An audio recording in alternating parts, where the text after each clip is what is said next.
Well, we're back now. For those of you who were part of our main chat and are in our Patreon group as well, welcome to our bonus coverage of night one of the MLB draft. We're picking up right after the 11th pick in the draft where the New York Mets selected Kevin Parada. So consensus best player on the board. The Mets take him. Pretty solid pick here for the Mets. And now the Detroit Tigers are coming up with a pick. Yeah, what are they going to do? Let's see. I know they were hoping Elijah Green would fall to them at 12, but Cam Collier is still there. I think that'd be a pretty solid pick for them. I need like a list. I have so many tabs open with all this stuff. I need a list that like crosses the guys off, as I did not prepare for that. I have the MLB.com draft tracker and the best available, like in two different tabs. I have Baseball America's draft analysis. Yeah, a lot of stuff. All right. They have Cam Collier, best ranked, Jace Young, Brock Porter, Daniel Susac, Justin Crawford as the 5 best remaining. Well, we just talked about how they go pitcher heavy in the first round, and doesn't look like a lot of those pitchers are going to pan out. So why not try again, right? Right. Yeah. If at first you don't succeed. Yeah. If they're going to panic, I think you could see maybe, I don't know, who's the best college pitcher available. If Kumar Rocker was there, but he's what do the Angels do now? Yeah, Brandon Barreria. Yeah, that's good. However you pronounce it. I think everybody had a Rocker going to the Angels, but yeah, it's true. I feel like that might be where Prelip goes. I don't know how. See, I don't know how risk averse the Angels are going to be with that. For Prelip's sake, I kind of hope it's not the Angels, but we'll see. Yeah. I do see Baseball America, that best available. That's nice. Okay.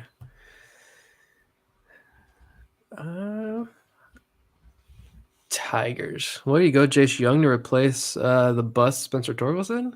Another guy gonna be in the major leagues next year. Yeah. Yeah. I mean, go ahead, Zach. Young would be a good pick, but I'd be nervous if the Tigers would put him like on the 2023 opening day roster. It sucks for Torkelson to get sent back down, but I mean, he really was. Yeah. He was like one of the few guys that started off super slow and just never could get it going. He's the Jared Kelenic of 2022. Let's see. I'm trying to. We got another new patron, Will Daub. I don't know if you guys shouted out the new patrons, but Isaac Barrow, Justin Bach also joined us tonight. I'm trying to get them links to the WhatsApp group while we sit here. Yeah, we didn't know we figured the last feed probably wasn't going on the main podcast feed, so we did it anyway. We could shout them out again on Monday too. So, absolutely. Here's Tigers. Tigers did it. Jace Young. All righty. There you go. I mean, it's a good pick at that spot. Yeah, there's nothing wrong with that pick. But he's just like Jacob Berry. Like, he's gonna hit, and you love the bat, but it's like the defense is the issue. But exactly. I mean, yeah, it's when you put up an OPS of over 1,000 every single year in college in the Big 12, you can hit. You're pretty good.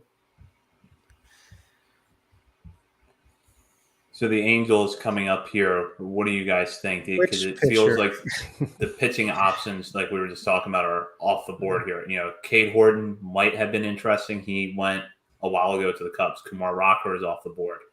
So is this where Connor Prelip goes? Is it finally where Cam Collier lands? It's kind of an interesting range of possibilities. So in the sense that the Angels probably had their eyes on some guys that aren't here, but now you've got a couple of players that have fallen to them that I don't think we would have expected.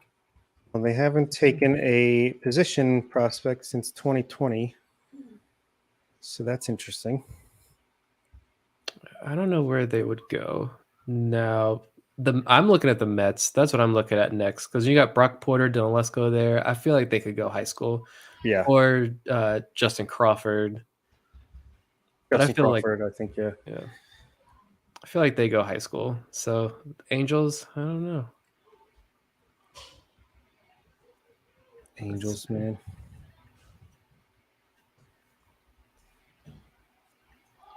Never say never, Bill.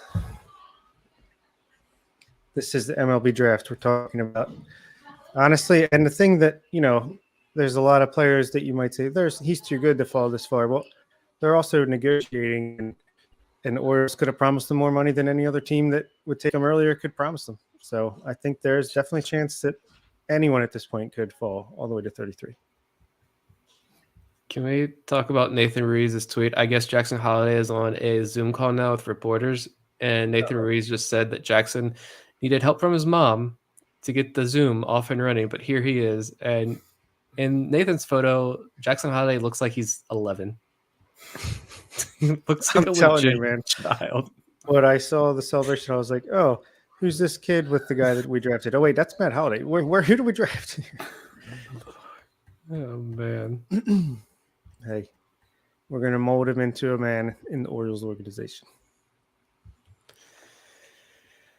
So one of the first questions I would have about Jackson Holliday is we've already identified Gunnar Henderson as having a grade 80 hair flip.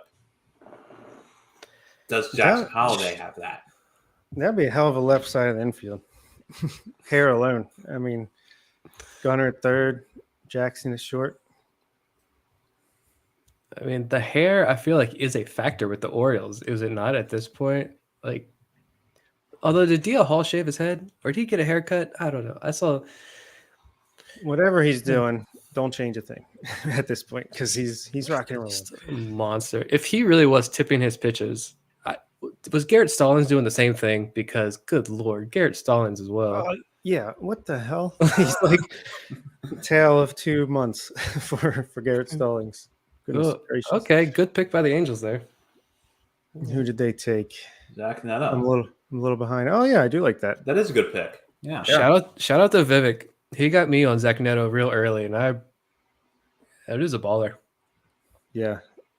Good scouting report there from Bill. Yeah, we got the deets. Glad to hear it. I'm glad he kept his long hair. Assuming the O's saved $1 million on Holiday, with the pool size the O's have, how much over the 2.3 million slot do you think they could go over? Several $100,000 at least. I think it depends on whether or not they're planning to go over slot later on. Honestly, with another pick. Yeah, it depends. What they could either do a little bit over a couple picks, or they could go freaking 2 million over if they wanted to. Honestly, because they could just go college, bat for a couple of the other top 10 round picks and save some money there, like they did with Donta Williams. So, yeah, I think it's the Orioles world, and we're just living in it, watching what they do right now. They set themselves up pretty nicely for options, and we know they like options. Yeah. Hopefully those options are there. It'd be interesting to who they're targeting next, because said a friend or another team talk. Oh, okay. Good friend. It had to be something. And I feel that's got to be the same thing Garrett Stallings was doing, because Garrett Stallings does not have nearly the stuff that DL Hall does, obviously. And good Lord, he's destroying competition this year this month in July. But I was talking on a daily on Saturday. Stallings' ground ball rate over his last 3 starts is 56%, which is much more in line with the Garrett Stallings we're used to seeing. But I was trying to look that up. Something had to be going on in June, because Stallings was just really bad. Putting together that bad of a month, it was hard to watch. But he's completely turned it around, and he's gone from one extreme to the other and basically did it in a start. Yeah. How did you see that information? Because I was looking on Fangraphs. I couldn't figure out how to see the ground ball percentage by like. So if you go on Baseball Reference's game log and you highlight a range of games, they list a lot more stats. And if you slide towards the slide bar towards the right, the ground ball rate will show up. I'm so prone to just use Fangraphs for everything, but Baseball Reference is not bad either, I guess. Yeah, I go with Baseball Reference more because I find their splits easier to get to. Makes sense. I'm curious, was his fly ball rate super high for that rough stretch? I didn't look at that, but I'm pretty sure it was. I'm not sure. I didn't look it up while we're here for 5 more hours. All right. Looking at that overslot, though, I'm curious. I would love to know who the Orioles are targeting now at this point. If you did save a little bit of money there, who you're going after, because I feel like last year, I was trying to look at the values last year, who got paid what. I mean, do you really think Creed Williams was the target there at $1 million where he was picked? And like, were you saving money for Creed that late in the draft? I don't know. I feel like last year might have been a little bit of what some people feared was, oh crap, our targets are gone. I get that sense, but I feel like they had Creed in their back pocket. Like, we like this kid, I feel like he was kind of a backup option as far as going overslot. Look, like, if we know if we can get him for this much, if things don't work out towards the beginning, and we know Judd Fabian, they were going after him. So yeah, I doubt they went into the draft thinking, oh, we can get Creed for this much at this point in time. Just happened to work out, and hopefully it all works out in the long run. The overslot aspect of last year's draft was weird because I thought Reed Trimble was the overslot guy, and he wasn't. It was John Rhodes. Mm-hmm. And Rhodes does feel like a guy that the Orioles probably had been targeting. And so far, that's paying dividends. I think John Rhodes is going to be a pretty good player. But I thought Trimble was going to be an overslot guy because he seemed to have a lot of leverage, and he wasn't. Yeah, I thought as soon as that pick was made, I'm pretty sure I tweeted, like, there's the money. Like, that's where the money's going. A draft eligible sophomore, small school. And I think I found that interview right after he was drafted where it just seemed like his demeanor and some of the words he used, the phrasing he used, made it seem like if the Orioles don't give me money, I'm going back to Southern Miss. I have no issues with that. And then he was underslot guy. So yeah, we'll lift the hood up for the patrons a little bit here. The three of us had kicked that interview around between shows last year. Like, oh, is Trimble not going to sign? And there was something in there. Like, I think I remember him making a remark that he thought he was, I think, going to Kansas City or the Dodgers, and didn't know that he was on the Orioles' radar. Yeah. This is apparently Jackson Holliday did not know he was getting picked until they announced it on TV. I believe it. Yeah. They called the phone call went to his dad. And yeah, Garrett Stallings, 26% ground ball percentage in June. 74% fly ball percentage. That doesn't add up, does it? Yes, it does. That's pretty extreme. We gotta get him on. Yeah, what the hell happened, bud? Josh Conway, what did you do? But I mean, since while we're waiting for some of these picks and speaking of some action today, like, I don't know what happened in Aberdeen, but yeah, it looked like Carlos Tavera left with an injury. Forrest Herman was thrown out of the game, and Andres Angulo left with an injury. Oh, geez. Something would happen. Something went down in Aberdeen today. Oh my gosh. Well, we'll never know exactly what happened. Here are the bets.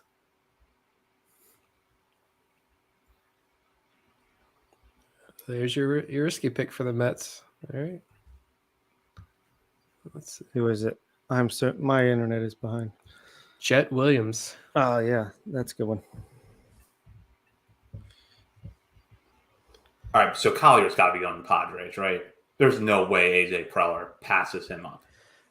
I would think so. I think that fits. Yeah. Or he's going high school. I feel like we know that for sure. Yeah. I would bet big money it's a high school player. Yeah. Oh, they love them. But I don't know if they would prefer to go pitcher here. I don't know. Well, they went Robert Hassel last year, so I don't know. Trying to see more about Jet Williams here. Yeah. He just sounds fast. Jet. He's just a big basher at first base. Plus athlete, 70 grade runner, center field, second base guy, probably come off shortstop due to issues with the arm. So, Taron Vavra. Yeah, Longenhagen has him projected for center field. Yeah. Swinging strike ratio on the showcase circuit better than Tamar Johnson and Jackson Holiday, albeit a smaller sample size. Top of the order catalyst likely to stay up the middle of the field, and there might be sneaky pop there too. All right. Okay. All right, Mets. Pretty good draft so far. That's just like the prime opportunity that the Mets had there. Those two picks that early, you can go safe college and risky high school. Yep. You get the best of both worlds. That would have been perfect for Orioles fans to have this year. Literally no one could be upset except like one guy I know would, I'm sure. Okay, two guys I'm sure would be extremely upset. It doesn't matter who they pick. They could pick Jesus himself and he'd still be mad. But Heyman saying Holiday is getting over $8 million. Okay. I mean, there were reports this morning saying like the Orioles were not, I don't know, remember who said this, but word from the Orioles is that they were not going to be afraid to spend that slot money this year. And someone just tweeted at me they're hearing Jackson Brown. I didn't look up the context of this tweet, but well, Jackson Brown is playing at Pure Six Pavilion here in Baltimore on Friday, but I'm guessing that this is about something else. Eric Brown, maybe. Yeah, maybe that has to be. If it's Eric Brown, yes, please. I'm like Jackson Brown. I don't know that name. Me neither, and I'm not seeing a Jackson Brown anywhere. Eric Brown, Coastal Carolina, is here. We'll see. Yeah, there's no Jackson Brown in this list of 600.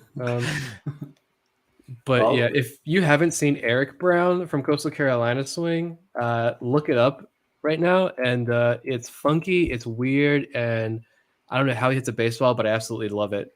And I think I mentioned Mason McRae had some good numbers on Twitter. I had some fantastic numbers on him. He had more extra base hits than swings and misses last year. With that swing, I don't know how, but yeah, I would love if Brown fell down to us. So, Bill, I have that vinyl record in my collection here at the house, and now you mentioned it, I might just have to turn it on when this is over with. Or as we make our pick, just put it on. I know the song. I didn't know the name of the artist.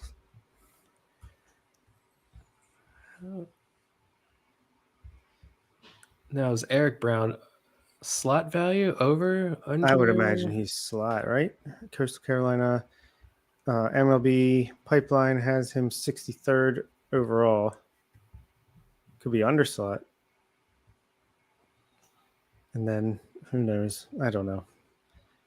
The games they play with these slot values. Well, it would be going back to Coastal Carolina. I got that mixed up with ECU, but had my thought there with ECU and Connor Norby last year. Yeah. Just a polished hitter that you can get for right around slot.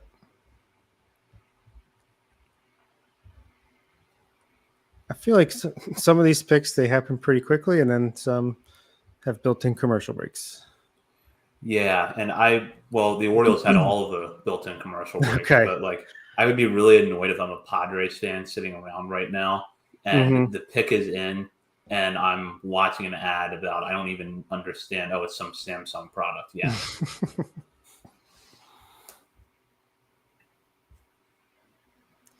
I'm an Apple guy, so not selling me. I'll just throw this out there as a public service announcement. Samsung makes terrible refrigerators. Refrigerators, okay. You heard it here first. I had a TV of theirs that worked pretty well for a while. No fridges, though. Jackson Holliday said he had the chance to shag BP at Camden Yards while his dad played with the Yankees. He looks forward to joining an organization with a lot of history. What, 3 months ago? Yeah, I was going to say last year. I cannot get over how young that kid looks. I mean, I watched videos of him, but I guess like when you're on a baseball field in that uniform, it's true. Different when you're at home in a t-shirt and a ball cap. Oh, man.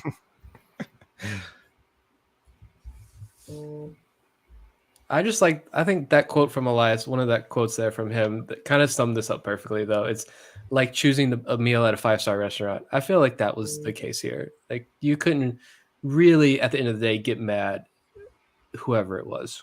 No. We all have our preferences, I'm sure. We all do, obviously. But, like, and it's just like, you had so many questions about Cowser, so many questions about Kershaw. So many people didn't like those picks. And like I mentioned at the very top of the show, those two guys are the guys that we're all loving right now. Right. Yep. So it's true. Yeah, there were 3 players I would have been legitimately excited about with that first pick. Holiday was one of the 3. I would have been satisfied with Green or Lee or Cam Collier. And then there was a little bit of a drop off for me when you got past that group. But I'm happy with Holiday. I think that it's a good pick for this organization. And, you know, I know now we're thinking ahead, like you've got a lot of shortstops, but you worry about that problem when the time comes. There's a point that I remember Kevin Goldstein used to make a lot on his podcast over at Fangraphs when questions would come up about that, you know, organizations being stacked at certain positions. It's like, well, it's a good problem to have, and you worry about it when it happens because a lot of times it doesn't happen. Yeah, that's true. And hey, whoever can win that shortstop job, that just pushes the defensive spectrum down. Even if Gunnar Henderson is a shortstop, as I think we all think he is right now, if Jackson Holiday is mashing the ball and plays a better shortstop, we know Gunnar Henderson can just slide right over to third base and be an excellent third baseman there. So you're just improving in every regard, and you're really forcing a friendly competition amongst them guys, and the cream will rise to the top. I don't know. I'm tired already. We just got a long way to go. Coffee. I need another coffee. I'm here for it. Padres up. Man, I swear this is taking forever to Padres. Why is this taking so long? That tracks. What'd they do? Dylan Lesko. High school pitcher. Yeah. Great pick.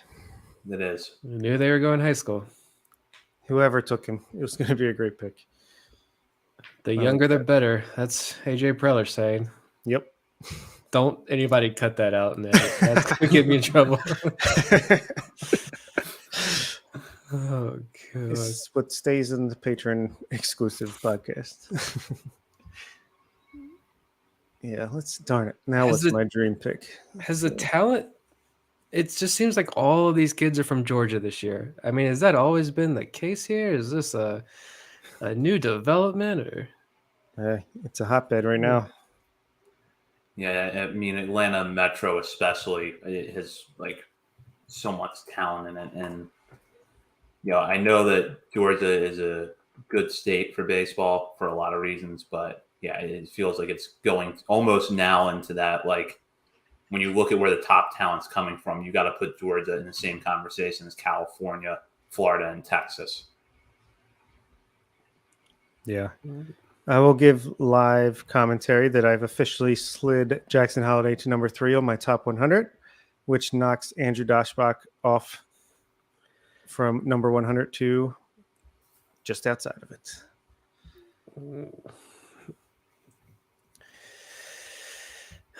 Daschbach. Now Ryan Higgins is next up to be booted off at number 100. Daschbach looked like he was making a comeback. He was he got his OPS up to like 720 something, and now he's like really slumping. It's in the mid 600s. I want to see what Ryan Higgins can do with healthy, consistent at bats. We have yet to see that. Yeah. He struggled at Delmarva. Obviously not much time with Aberdeen yet, but he's got very similar numbers there as he did in Delmarva. So, yeah, I'd like to see obviously something was he wasn't 100%. So let's see what he does coming into next year. Give him one more shot. Same with Billy Cook. Billy Cook, man, he'll have moments of electricity, and then he's batting like 189. Yeah, it's like if he could consistently hit 240, he can make an interesting utility player at the major league level. Billy Cook is Zach Watson light.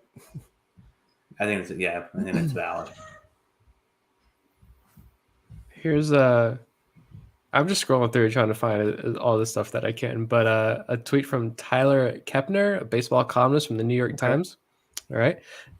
He said, this is a story he did from a profile I wrote on Matt and his baseball family before the 2007 World Series. It says, yet teammates suspect that Holliday, the MVP of the NLCS, may soon be eclipsed by his son. As serious and private as the young Holliday was, his 3-year-old Jackson is the opposite. Think of the toddler Tiger Woods sinking putts on the Mike Douglas show, and you get the idea. Even at that age, basically, he would be in the Rockies clubhouse, found in the Rockies clubhouse after most games, swinging a plastic bat and spraying line drives all over the room. All right. Baseball rat. I like it. Guardians are up next. I could see Chase DeLauder going here, potentially. But I think he's my new dream second rounder now that Dylan Lesko's off the board.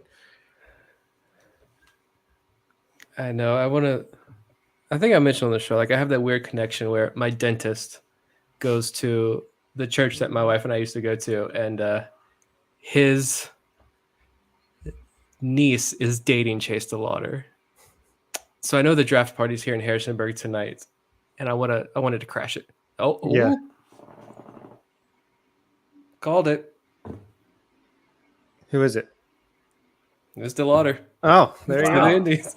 Guardians. You got to just say it because you leave me in suspense here.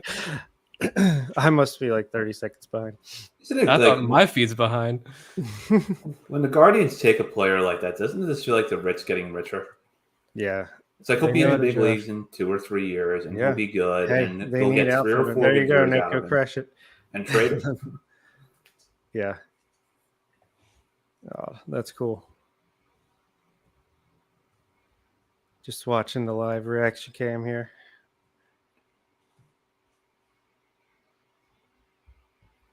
I'm so happy for that kid. He's such a good kid. Someone in the party's wearing an Orioles hat. Oh, yeah? It might be my dentist. That's funny. I'm surprised. I'm glad he didn't fall too well. He just got screwed every year. Freshman year, it was COVID. 2021, JMU had a bad case of COVID, and then teams just didn't want to play them. And then last year, this season, he breaks his foot, but he's going to be a good pro. So, Nick, was there a Guardian scout there that day that you saw DeLauder and you were sitting near a group of scouts? That was a Padres scout, a Yankees scout, and a Giants scout. Actually, the signing scout of Buster Posey was there.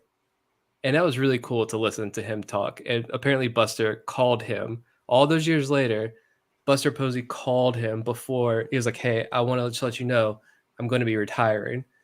And that was just so cool to hear that story and hear those guys talk about some of the old guys that they've signed. But yeah, they were trying to talk about, all right, what kind of comp? I think the Padre scout was a younger guy, and he's like, what kind of comp do you guys have on DeLauder? And they're both the older scouts were like, I have no idea. Like, I can't do it. I can't comp the kid right now. He's unique in so many ways. So good for him. Cool stuff. So the Phillies are on the clock here, or actually the pick is in. Already good. Do you guys kind of feel bad for whoever the Phillies draft? A little bit. A little bit. I'm going to guess Daniel Susac as the eventual replacement for JT Realmuto. That actually would make sense. Especially now it's a DH in the NL. I think that's going to be a sneaky good pick. I have no reason as to why I'm saying that. Just from listening to other people talk about him, I think Susac, I don't know if he No, there were more questions about his bat. I think he kind of profiles a stick-it catcher, if I'm not mistaken. Mm-hmm. Yeah. But there seem to be some questions about like the swing and miss in the bat, but he could be a good pickup. I'm kind of surprised that Justin Crawford is still out there. Yeah, and me Cam too. Collier too, honestly. Yeah, Collier's been the biggest surprise so far in the night for me that he's slipped this far. But there's no way he's going back to school because he changed his whole eligibility, right, to get there a year early. So, all right, Bob is the Adrian Wojnarowski of the podcast over here. Is it Susak? No, Justin Crawford. Crawford. Okay. Yeah, I'll just mention 18 names before every pick, and I got to get one of them right. I forgot you mentioned Susak. I just remembered you saying Crawford. He called it again. That's a good pick, though. We've got the Reds coming up here, who Buster Olney says should follow the Astros model. I guess he wants to rip them for it after the fact. I don't know. But no, they're good for baseball. The Reds are going to be bad for a while. So who do you think they take here? I could see them going Collier, to be honest, because no, they actually have pretty good farm system in the lower levels. So if he could join that group in 3 or 4 years, maybe they got something going. Brock Porter might be interesting here. Yeah. That is hitter's paradise. It's almost to the point of Colorado at this rate, and it's one of those ballparks that when you go to it, it's like somehow feels even smaller in person. It's like you're sitting down at third base line, the right field wall is like right there. Yeah. I guess this kind of depends. Like, who are you getting from Baltimore for Luis Castillo? Is that right? Is that right. That's how we do this, right? When you practice. Do we think we buy someone at this deadline? Not obviously for like a rental, but like, do we go for a Pablo Lopez or a Luis Castillo? Jackson Holliday's in the mix now. Does that change anything? I just don't. I get why people would want to be buyers to an extent, but I just feel like you can buy, quote unquote, by bringing up DL Hall, Gunnar Henderson, Jordan Westburg, Kyle Stowers. Like, you can make additions, let those guys learn, and you're still going to be winning ball games. Yeah, I agree. I do think that the Orioles are going to trade for a starter like that, but I don't see it at the deadline. I think the earliest is probably this offseason. I agree with that. My thoughts on this are kind of fluid, so I know that when we really dive into the trade deadline preview that we're planning in a couple of weeks, they'll probably be a little bit different. But right now, I feel like it might be a little more muted than people are expecting. I think Anthony Santander is and should be traded. Mancini, I feel like it's 50-50. My gut instinct tells me that Jorge Lopez stays, that you don't see anyone moved out of the bullpen, because Mike Elias has shown before that he's not, with Michael Givens, he was not afraid to hold on to Michael Givens for longer than was expected, and he still got a really good return for him. But I agree with Nick, too, that you can make the Major League team better in the second half by bringing up reinforcements from Norfolk. And, we're now past the point where service time is not an issue anymore. So if you want to bring up Jordan Westburg and Gunnar Henderson now, it's the same as bringing them up next April. True. But I do think I agree with you that I think it'll be in the offseason. I do think they'll do a move like that, but it is just exciting to see rumors of Orioles have checked in on Luis Castillo. Oh, okay. Yeah. Interesting. Yeah. I think you let these top guys get their experience this year. You've got Grayson Rodriguez is going to be ready opening day. DL Hall. Hopefully Kyle Bradish settles into the major league rotation. Is Chris Valamont going to be competing for a back end rotation spot there?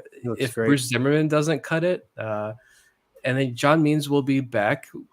I don't know how early he'll be back next year, but you'll be able to add him to the rotation next year. You've got a good, solid young core bullpen there.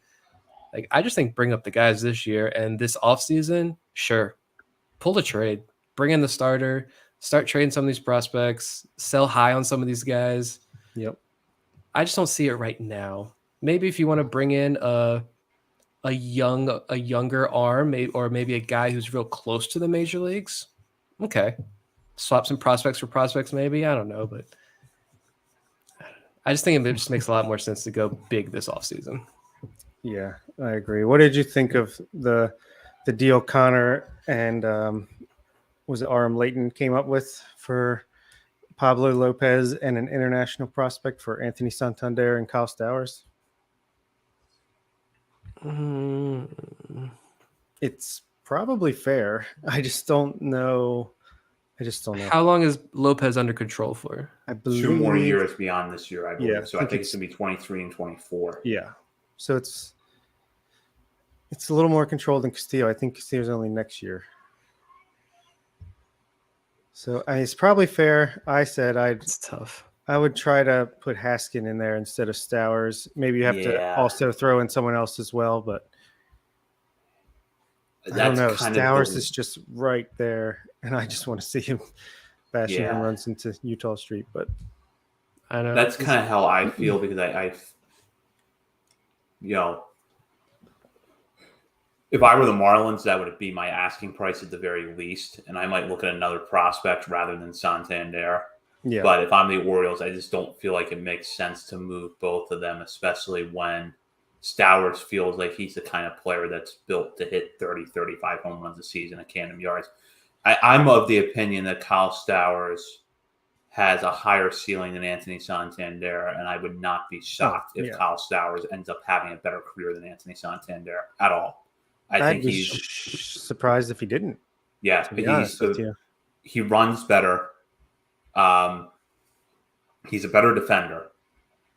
And I think that the hit tool will be at least equal, if not a little bit better. I agree. And you're not going to have the learning curve with the patience that you've had with Santander, because that's kind of already built into Stowers' game. Exactly. Yeah, like the Santander that you saw earlier in the season, I don't think Stowers is ever going to walk 18% in a month, but he's like, I don't know. I think he's an improvement on Santander. Maybe not immediately, but by in a year or two, I do think so. And Santander is very solid, right around league average for a corner outfielder, which is nothing to sneeze at by any means. And Stowers could just never reach that point, but I think he will. I think he'll surpass that pretty quickly here. Yeah, and I just don't see like that. Talking about that trade, Santander and Stowers, okay, but who are you gonna move up at that point? Like, are you gonna give Ryan McKenna everyday at bats? Neil Diaz. He's been terrible. I think he had a good game today or yesterday, but he's been healthy, but he's not hitting. Yeah. And it's like, I could see giving him that opportunity, but like, do you really want to do that right now when you're winning and playing good baseball? The timing just doesn't make sense for Stowers to be treated right now. Yeah. Anyway, maybe in the offseason. Maybe if Robert Newstrom. Yeah, but he's been disappointing. He's not doing it. And Colton Cowser's not going to be ready, obviously, this year. And even look at that Bowie outfield. Hudson Haskin might have a broken finger or hand again. Like, if you trade 2 high-level outfielders at this point, that's tough. Yeah, and even though I'm pretty confident some of those outfielders are lower in the system, that would be hard to swallow right now. I don't know. It's that's a lot to give up. I mean, you have a great defensive outfielder if McKenna's out there every day, but he strikes out way too much. I just don't know if he's ever going to be able to make enough contacts at the major league level to be a regular. Give me a Santander, and maybe if you're super high on like a Joey Ortiz, and then another guy in that 20-30 range. Right. If that would do it, which I don't think it would, but if that would do it tomorrow. Yeah. But you're going to have to give up more, and I'm just not ready to do that at this point. Wait till let's do a classic Orioles hangout trade. Hold on. Adam Hall, Yusniel Diaz. Who else are we falling down on? Zach Watson for Pablo Lopez. Yeah, throw in Bruce Zimmerman too. Yeah. Another left-hander. Right. We're getting rid of one. Jeez. All right, Reds. Finally. Man, this pick is taking forever. It's just commercials. They're like, let's do 5 minutes commercials. The slide is over. Who is it? Cam? Mm-hmm. There it is. Cam Good Collier. pick for the Reds. Yeah. I like it. I like it Yeah. for them. Part of me was kind of hoping, this is going to sound weird, but I have a weird soft spot for the A's. Like, I'm happy when the A's are good. So there was this part of me that was kind of hoping that Collier would fall there. But, by the time he gets to the major leagues, are they the Oakland A's or the Las Vegas A's? I don't really know. And he'll be traded like 2 years into his career as soon as he hits arbitration. Well, that's the other thing, too. Like, the Orioles could pick him up then. Fair enough. Have him and Jackson Holliday and Gunnar Henderson. Man, it's just crazy how loaded the system is right now, especially in the infield. Cesar Prieto, ultimate trade chip. I keep forgetting. I always forget about him. Yep. Heck yeah! If he keeps hitting, move him. Yeah. At the end of the year, like I like keep watching about him anyway. Yeah, I like watching him play, but I mean, if Taron Vavra can stay healthy, the guy's just such a smart, advanced hitter. And I know Prieto is as well, but I don't know.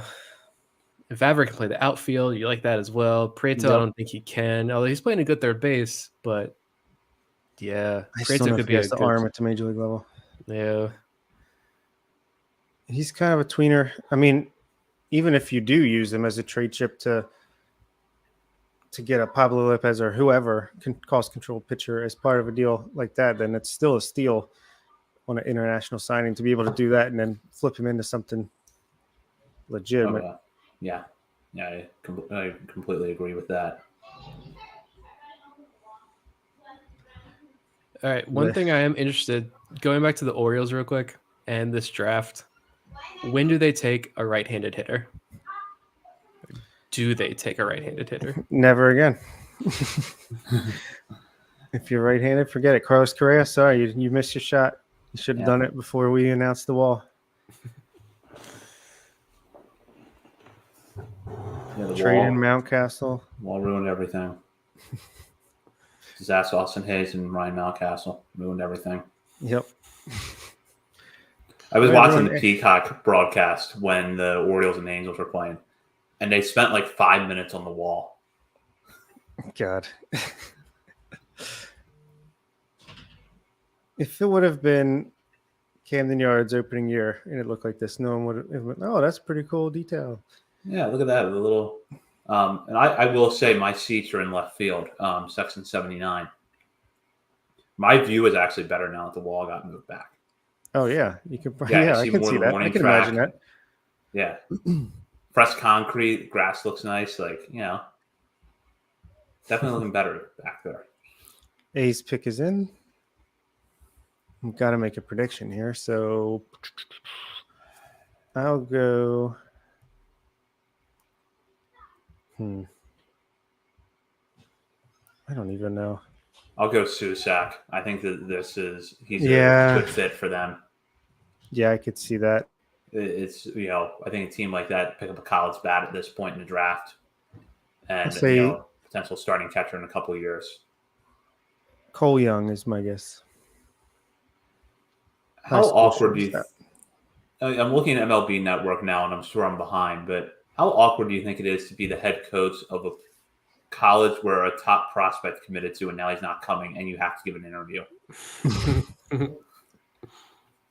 Who is that? Still the Tennessee coach that's up there? Louisville. Talking about Cam Collier. No. I mean, if you're Vanderbilt's coach, you're used to it. Yeah. I feel like they had him on the broadcast last year. Corbett.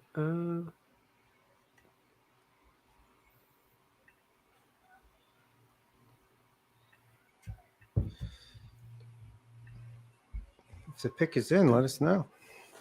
Here it comes. It's Susak. All right. Zach's on the board with the prediction. All right, what is Stephen Loftus thinking right now? Yeah, here we go. Braves War Room, if you can hear us, listen to him. I'm so far behind on this. I'm not even watching it. I'm going to rely on you guys. All right. Braves. Are they still feeling the effects there of their international ban? Are they done with that? Well, I don't know if they're technically penalized by it, but I did see a write-up recently, and I think it was in Fangraphs, that their farm system doesn't have as much to trade from because of that. You know what? It was on MLB Trade Rumors after the trade where they picked up the comp pick from the Royals. And they you trade. Let's talk about that for a second. You're trading your top prospect plus another top 30 guy for that comp pick. But to be fair, what was his name? What's the top prospect's name? Yeah. I feel like Braves fans were very divided on Waters, and he wasn't hitting well in the upper minors. So I feel like, I don't know. I feel like that was a good deal, but when your farm system is as thin as it is, like the Braves, yeah, that's a tough trade to make. The fact that Drew Waters was their top prospect is not say much, and they were easily able to give him up. Yeah, I feel like he was more exciting 2 years ago than he is now. But now you have that extra pick and the extra bonus pool room to work with. I think I saw they went from like the 19th best bonus pool to the 10th. I'm gonna double check that because it was a good stat, but you got to go high ceiling here, I think, with this pick. And I'm looking in particular at Brock Porter, who has slipped, Brandon Barea, and Cole Young. I feel like would be a decent pickup for the Braves. Yeah. They need some high upside. I mean, Michael Harris is working out pretty well already.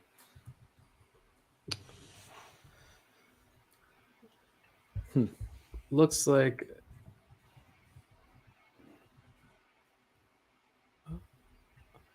what is this? I just saw who the pick was, and then I lost it. We got another Woj over here. Joe Doyle's Wojing it over here. All right, cool. Braves will grab Owen Murphy at 20. Wow. Okay. Right-handed pitcher, high school ranks. They do like their pitchers too in Atlanta. So just confirm this: the Braves went from having the 19th largest draft pool to the 10th after that trade with Kansas City. So they moved up a lot. Yeah, that's cool. Just one trade. We'll see. He's ranked like 39th on Baseball America's. So they kind of went under slot here too. So obviously they might have something planned for that second pick, that pick they picked up. All right, if Joe Doyle is going to be the guy, I'm just going to go right to his page and watch it update.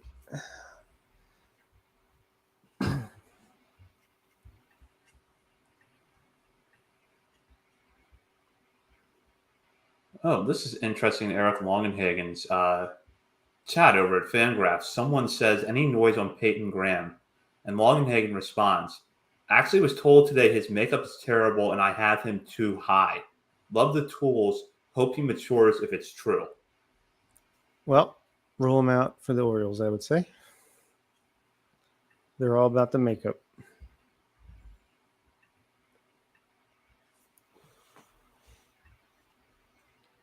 That is interesting information. Yeah.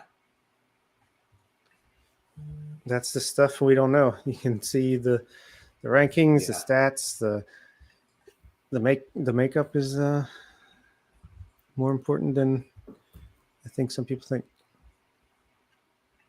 And I think you can work on it. I mean, I remember from when I worked with the Washington Nationals, so I think some of our listeners know. There were some guys that were, when they were younger, were just bad in the clubhouse. But then as they got older and matured, were good guys. And, that can happen sometimes. But I understand where it doesn't always work out that way. So, you got to really know who you're drafting. For sure. And I guess there's different types of immaturity and all that. All right, if we're through pick 20 here with Owen Murphy, 1, 2, Mariners 3. next. So what do we have? 11, 12 more picks, 13 more picks till the Orioles go again. Yeah. Getting down to it. Good. All right. Try to look ahead here. I think it's going to be a pitcher. I just feel that. Yeah. There's so many good ones here that are. Yeah, this is got to be one of these guys. It's deep with pitching right now, and I feel like what do they have? 33 and then what? 42? 42 and is it 64? Yeah. All right, so you've got. Honestly, you could go, depending on how these next 10 picks shake out, which, as we've seen, could go any way. But I feel like there could be an opportunity here to go back to back. You can go college pitcher, high school pitcher. Yeah. I would love that, actually. Brock Porter, Brandon Barrera, Robbie Snelling, Jackson Ferris, Connor Prelip, Blade Tidwell, Carson Wisenhunt, Cooper Jerpy. Justin Campbell, Jacob Miller. Yeah. Pitching. What do you guys think of Tidwell? I think he's another Tommy John guy, right? Is that I don't remember. I know there was no. Okay. I'm not sure. I'll look that up. I just feel like every good pitcher was injured at some point. He missed the beginning of the season with an upper body injury, and it took some time. Okay. So, yeah. I'd be fine with it.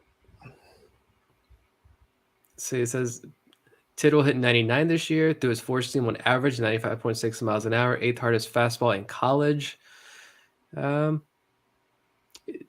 seems just like he didn't get a lot of innings this year because I think I do remember hearing more about that he was used more out of the bullpen, or like he made a couple midweek starts and he wasn't even in Tennessee's weekend rotation by the end of the year. And that's why a lot of people had Tennessee as a heavy favorite because they're like, oh, Tidwell can go full go come tournament time. And I don't think he ever did, but it could be a project piece maybe. 6'4", 200. That's what I was going to bring up. Like he's got the frame the Orioles like. He's got a good changeup that got a 39% swing and miss rate. He can get up to the upper 90s with his fastball. Yeah. I'd be all right with it. I've been torn between thinking that the Orioles won't take him because of that reliever profile, but then remembering that the Orioles have a lot of pitchers like that in their farm system now that, in the case of Kyle Braddis, have gotten to the major leagues as a starter, or looking a little further down, you look at guys like Gene Pinto sticking in the rotation. Carlos Tavera has been used as a starter this year. So you can find examples where there are guys that have that kind of reliever profile that the Orioles are trying to develop into starters. And, I look at it this way. You do that with 5 or 6 pitchers and one of them sticks at the back end of your rotation, eventually that's a win. Yep. Looks like the Mariners are taking Cole Young at 21. Good pick for them. Yeah. High school shortstop. So get ready because the Cardinals are about to pick. And in 2 years, this player will be traded for a pending free agent who will sign a 8-year contract extension with the Cardinals before he even puts on their uniform. And everybody will be happy in St. Louis in the end because that's the way things always work for the Cardinals. To be a Cardinals fan. Yes. I don't know. I think I see the next Orioles pick here, though. Oh, yeah? What is it? It's not going to be a pitcher. Uh-oh. It's going to be Brock Jones, outfielder from Stanford. I'm doing okay with them. I just see him there. There's just this sea of pitchers, and then you see Brock Jones. Yeah. It's like, that's the guy. No, college position player. Okay. Yep, that's the one. Let's see. Well, if that does happen, we can remember that at one of his last, actually might have been his last story at Baltimore Sports and Life before he went to the Braves, Steven did write up Brock Jones.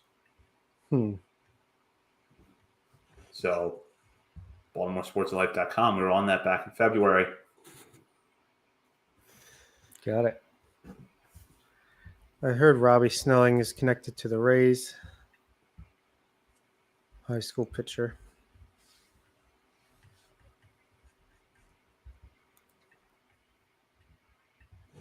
The Cardinals, they'll take a boring pick. That'll end up being great. Yeah.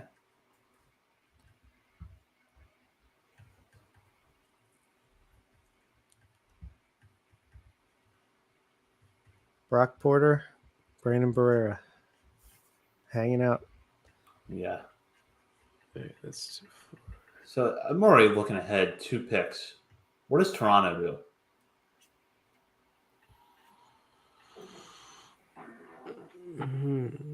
They were probably trying to get Rocker to fall so they could just put him right in the bullpen. Yeah. Because they could use the help there. That actually would have been a smart move, short term and long term. Yeah. Blue Jays.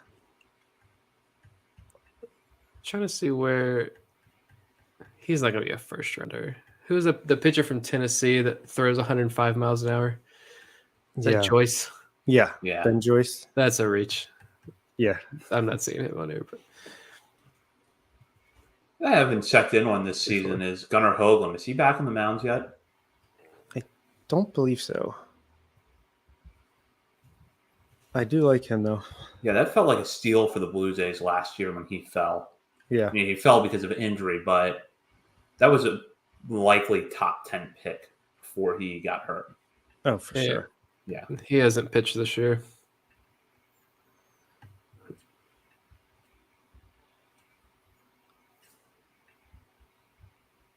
Red Sox, Yankees. Blue Jays, Red Sox, Yankees right in a row.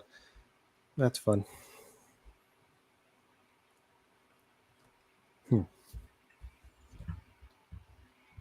What's Joe Doyle got? Let's see. Yeah. Cole Young confirmed to the Mariners. Good pick for them. Yeah, absolutely like that. The rich get richer.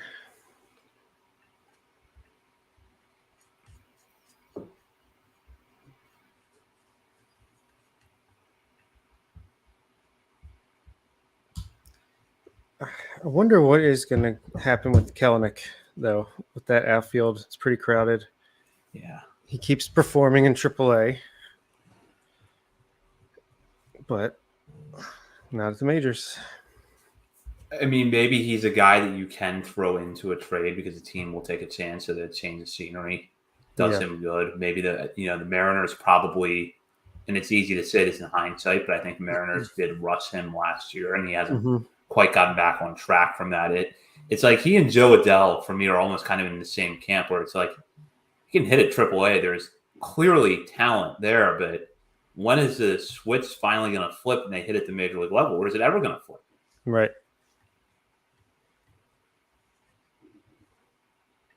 Ryan McKenna for Jared Kelenic.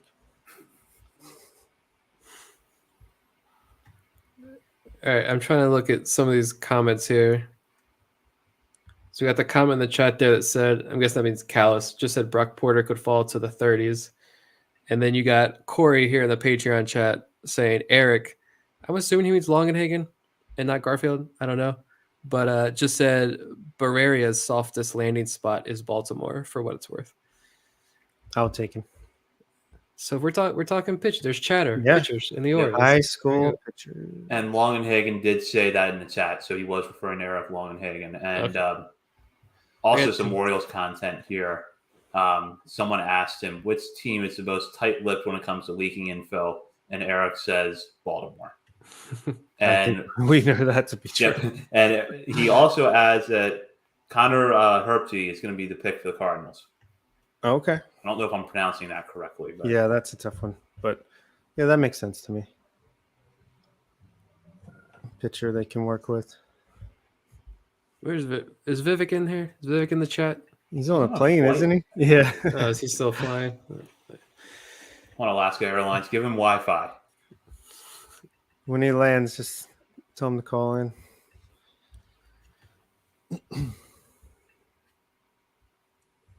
Let's see. I'm just trying to. What I wonder is, would Vivek go through the concourse, get back to his car, and go home and get on? Or will he get on from the gate at the airport and decide I'm going home later? Right. Jerpy. There's Jerpy. a correct Okay. pronunciation. Okay. There you go. It's not herpy.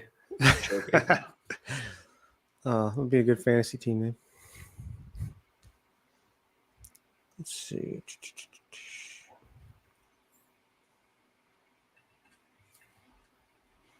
I get the sense Drew Gilbert goes in one of these next 3 picks. The hunch right now is that Gilbert's going to go to one of these 3 teams: Blue Jays, Red Sox, Yankees. Yeah.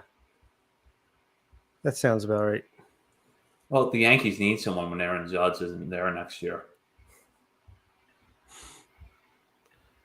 They're gonna. I tell myself that to help myself sleep at night. Aaron Judge won't be a Yankee after this year. Yeah, because they're gonna trade for Juan Soto. Yeah. Let's see. Yankees. They'll take someone, and they'll immediately be overrated. So let's see. Yep. I think I got that right. Talking about overrated guys. On Monday, I said Anthony Volpe going 0 for 2 with a couple strikeouts. And I think he did go 0 for 2 with 2 strikeouts in the Futures game yesterday. But and then Jason Dominguez struck out his first at bat and then dropped a fly ball in center field. But then he hit a mammoth home run. I was like, oh, darn it. Almost a clean sweep for the Yankees. Although I feel like Volpe still got like most of the publicity that I saw coming out of the game. Like, how do you feel about these trade rumors? We don't care. I just looked at the Yankees and realized I have never paid attention to the Yankees drafts. Trey Sweeney, Austin Wells, and TJ Sycamore. Their last 3, then Volpe. Yep. Apparently, Barea is going to the Blue Jays. Of course. Brock Porter, come on. I just read his profile again, and I do like the way it looks.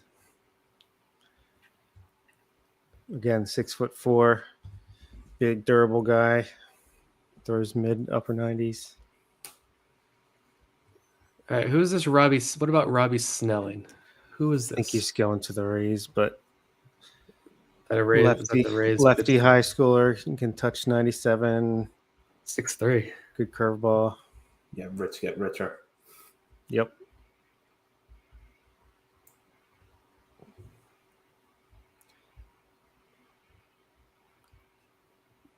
One of these pitchers is going to be here.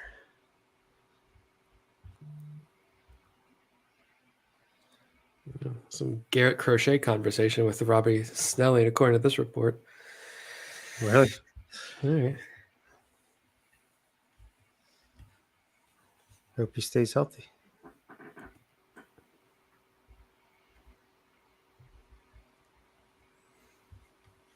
Let's go one of these high school. Let's do Brock Porter, 33, and Justin Campbell, 42. I don't hate that. What about, I wonder, we talked about that a little bit ago about the reliever risk and high-profile reliever guy. Landon Sims is still ranked pretty highly. I wonder if he's a target of the Orioles, if you think you can convert him to a starter, since he didn't get that opportunity at Mississippi State, even though they tried. But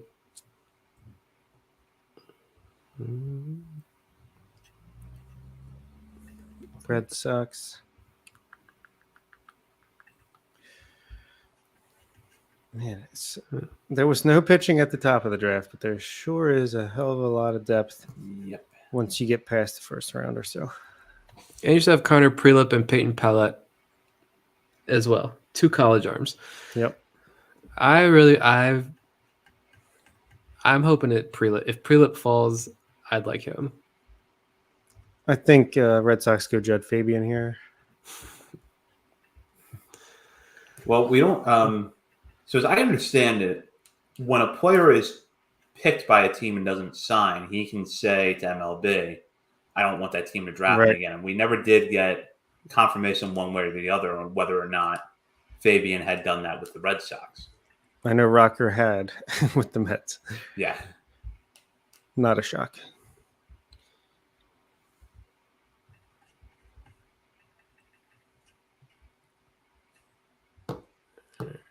Henry Bolt is an interesting high school outfielder.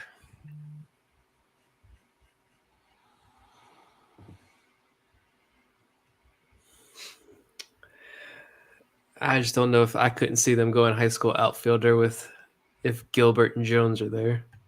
True. You even got Judd Fabian's teammate Sterling Thompson is ranked 23 on Baseball America's big board.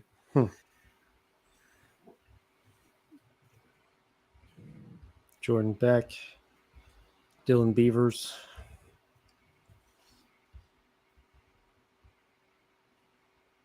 Yeah, Drew Gilbert just screams Yankees to me. Yeah.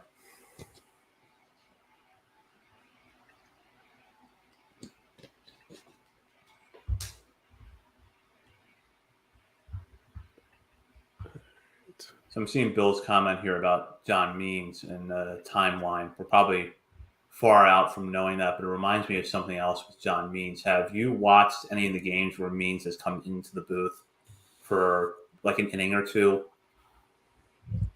When he's dropping F-bombs and eating sandwiches. I think that there's, if I had to put together a scouting report, I think that there's, potential color commentary value there, maybe a projected 60 grade color commentator. Yeah, I can see it. There's, I can see him being a guy that, sticks around, his career is over and is on the broadcast and giving good commentary. Could be our David Cohn. Yeah.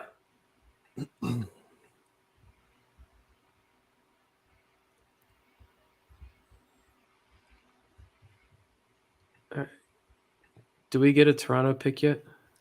Not officially. Leak there. It's the Barreria. Or I'm probably mispronouncing it. Finally announced it. Did we read the Baseball America instant analysis on Jackson Holiday? Yeah. I think I pulled that up. Rich get richer. Oh, it was Barreria. Yeah, that's right. Barreria. Okay.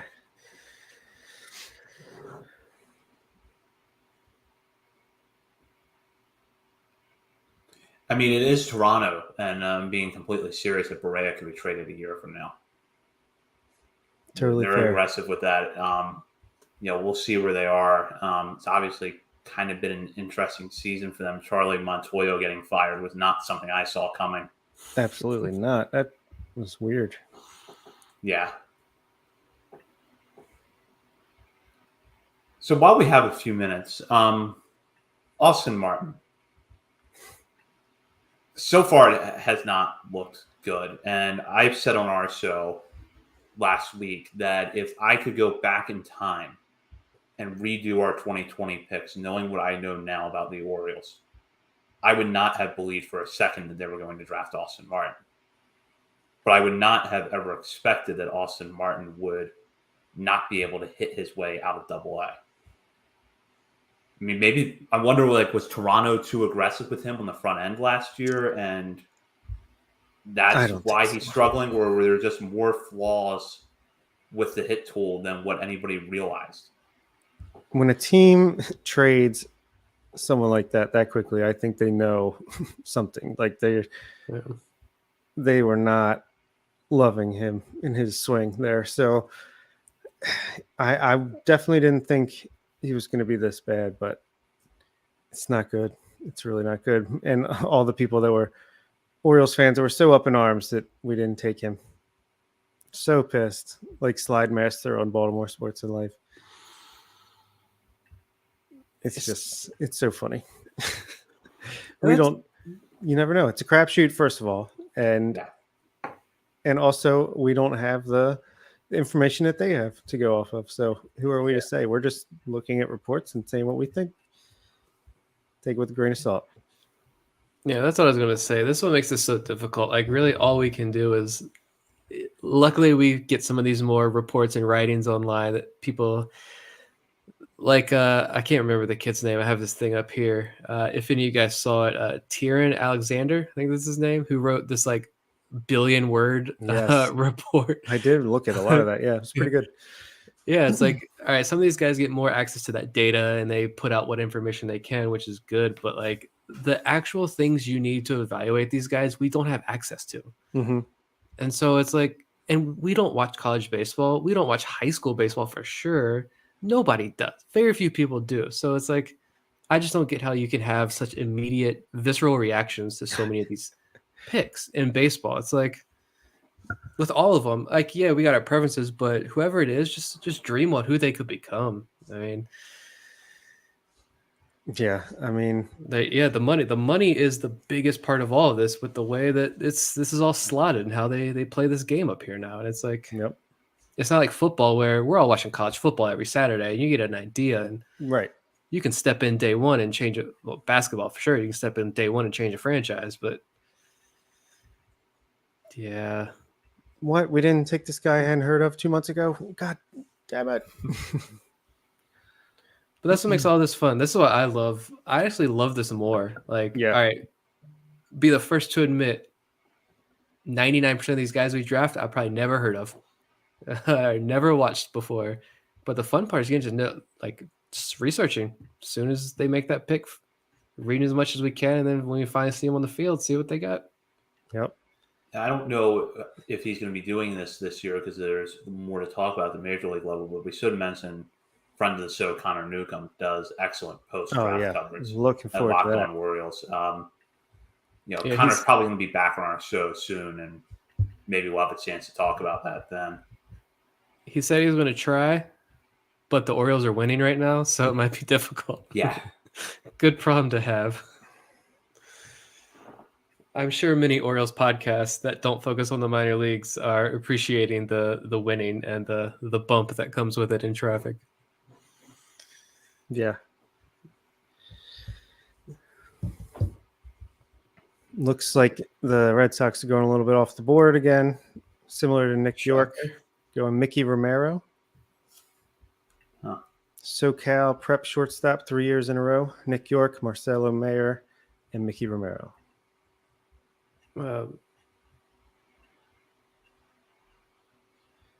Let's see what they have him on MLB. He's 109th on this list. Below average athletically, might end up at first base. Oh, geez. This is from Mason McRae. Okay. Well, I like his stuff. Makes eye contact, takes his walks, avoids strikeouts, puts the ball in play. Good bat speed, but doesn't tap into his power. It might end up moved to first base with 40 grade power. Go Red Sox. I love that pick.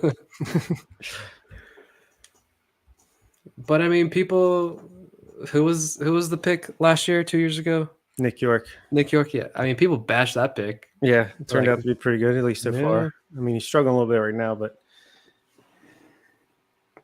he's been fun to watch. I feel like definitely underslept.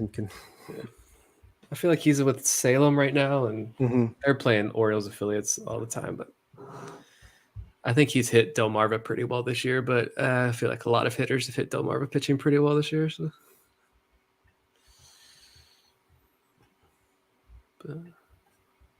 Yankees, you're up. Just take Drew Gilbert and let's move on with our life. Yeah. Drew Gilbert, if he goes to the Yankees here, does he get his number retired tomorrow or do they wait a week? Just this, the draft just makes me think of baseball cards because the Bowman firsts will come out and the draft update will be in December, and it doesn't matter who's on the Yankees. They're going to be expensive. Drew Gilbert cards will be like 4 times as much as Jackson Holliday, probably. Mm-hmm.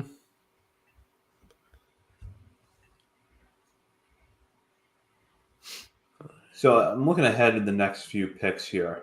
Yeah. I feel like the Brewers go pitcher. Interesting. Because I feel like that's an organization that knows what they're doing with pitchers. So they could probably afford to take a risk on someone like that. Might be a decent landing spot for Tidwell, you know? Yeah. Could be. I was looking ahead to the White Sox because their farm system is not Barren. good. Cool. Yeah, they need to replenish that thing. Their major league manager is not good. Barren. The major league just team is underperforming significantly. Interesting to see where they go. Probably take Peyton Graham. What? He's got character issues. Get him in here. There you go. I don't know. That's a confusing organization. I feel like they had all the upside in the world a year or two ago. Oh yeah. And they still have a lot of upside. I mean, Yeah. Tim Anderson is just so much fun Andrew to watch. Vaughn. And that's kind of like your cornerstone player. And you've got talent around him, and it's just not adding up. Your 13th and 14th ranked prospect are Micker Adolfo and Yolbert Sanchez, who are 25 years old and average AAA players. That's tough. Although I got an out of the park franchise going with the Orioles, and so Ramon Arias in Out of the Park Baseball is not Ramon Arias in real life. And halfway through the season, he was hitting 112, and I traded him for Oscar Colas and some other prospect pitcher. So, Jeez, Ramon Urias is like he's trying to hold off Westberg and Henderson right now. He's on fire. So I think that Urias is a really underrated trade chip. He's not a prospect, but technically not. But there would have to be a team out there that if you threw Urias into the mix would make a trade a lot more enticing. I don't think he's arbitration eligible until after next season. I'm gonna look that up now, but if he's not, you could put him in a trade this offseason, and the team picking him up would get, at worst, a solid utility player, at best a stopgap second baseman. Yeah. Yankees went Spencer Jones. Yep. 6'7" outfielder. Wonder what's happening with Judge.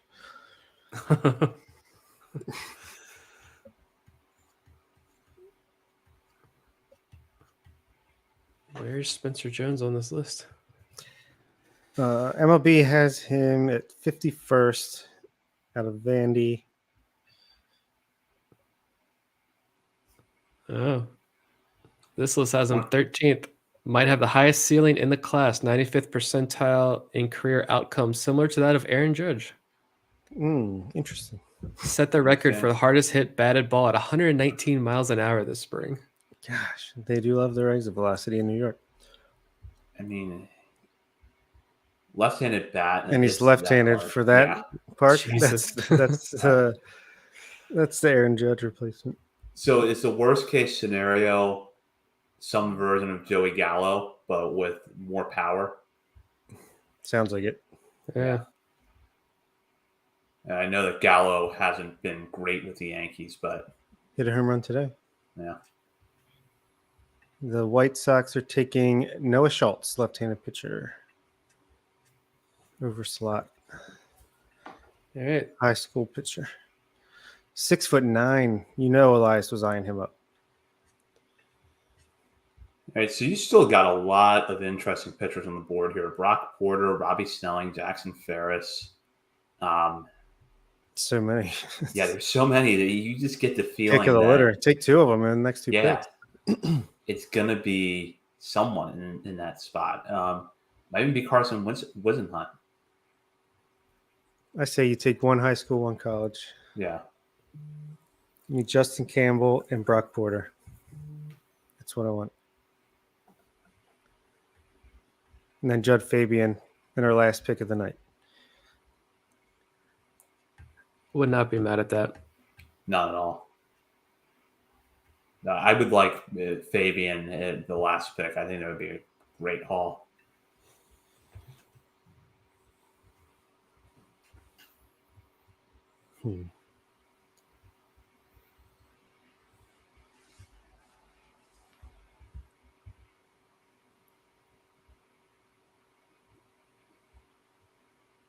Spencer Jones is a monster, both literally and figuratively. Hit baseballs north of 116 miles per hour in 2022.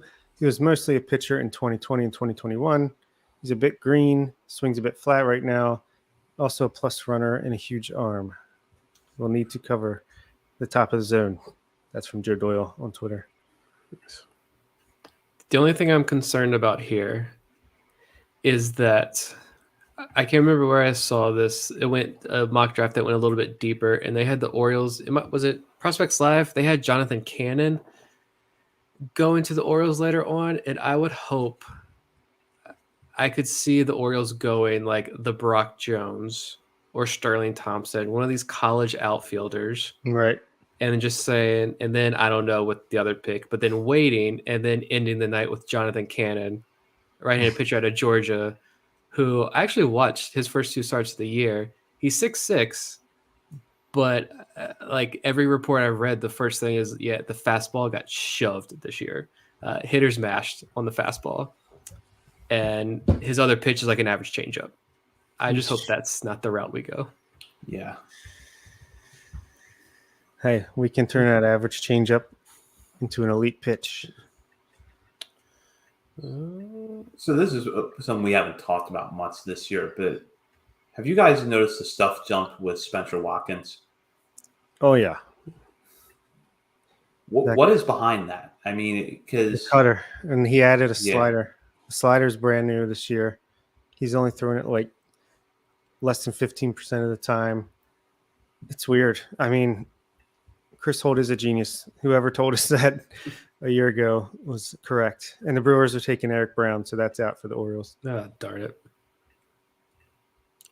But I think that was a friend of the show, Zach Peak, actually, that said Chris Holt. Literally, his direct quote was, "Chris Holt is a genius, and we're gonna like what he does." I mean, look what they did to Chris Valamont immediately. Look what they did to Austin Voth immediately. He looks really good. Yeah. Spencer Watkins, our first player guest on the show's history, just pitching fantastically. I just think that's hilarious, first of all. I was talking to my wife about that. When his agent was like, "Can you guys interview Spencer Watkins?" We were like, "Who?" First of all. I guess so. And then 10 minutes before the show started, I'm like, y'all know this guy got suspended for like PEDs or something last year. Suspended for like 60 games. Career minor leaguer. This guy's nobody. And now look at him. He's pitched 100 innings in the big leagues. I love baseball. This is why I love baseball. Yep. Yeah, the Spencer Watkins interview was actually what prompted us to switch to a live stream format. Because back then we used to do recorder shows. Right. And he had reached out, I think, was it you, Bob, and asked if we were going to be live streaming the show, and we weren't. And between that and an episode with Connor Newcomb that took over 2 hours to record because what we were using at that time kept crashing. Oh, yeah. What was that website called? That was terrible. I felt so bad for Connor that night because we kept getting on and we would be on for 5 minutes and then it would crash. And we're trying to talk about the Orioles bullpen. Like we were talking about, is this Hunter Harvey's year? I think that was actually like the discussion that was going on and it kept crashing. Maybe it was just trying to tell us, move on, don't talk about this anymore. But that was a rough night. And then from there on out, we live streamed. Yeah. StreamYard was the answer to all our problems. I just remember Spencer Watkins' girlfriend, wife, whatever she was. Wife, but yeah. Wife, yeah. Her story in the background, and you can hear it clear as day in the podcast. Right. I just thought that was amazing. Yeah. Because she definitely sat there like on the couch next to him the whole time and just like gushed over him doing his like first ever interview, I think. Hey. Or podcast appearance. I just got a Spencer Watkins rookie card in a box break the other day. I'm on the train. All right, package Watkins and Jordan Lyles for another prospect. I'm ready to see Jordan Lyles go. If you can get something for him, innings eater, I'll take 2 international prospects. We can do better. He's been great this year for innings and pitched better than I expected, but I don't know. It just reminds me of Matt Harvey, but a little bit better. We're going to end up adding DL Hall. Bradish will be back. Matt Harvey's going to be in that freaking rotation. Yeah, just replace him with the actual Matt Harvey. Chris Valamon. I mean, goodness. Matt Harvey's going to be the second half innings eater. Grayson might be back by September. Who knows?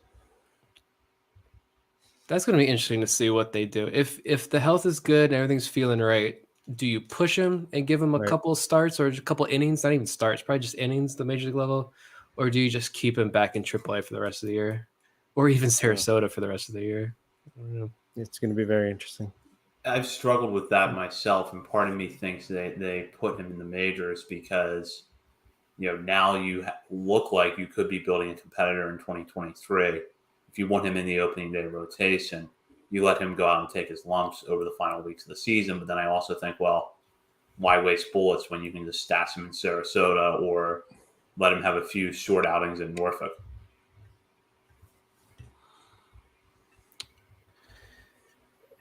All right. Oh, you already called that, Eric Brown. Joe Doyle spoiling. All right, 3 more picks in the first round. Drew Gilbert. It's his time. Is this the first year since the sign stealing scandal the Astros have a first-round pick? That's a good question. I think it is. Yeah. Maybe. That's a farm system that could use a little bit of help. Drew Gilbert is going to try to provide it. Yeah.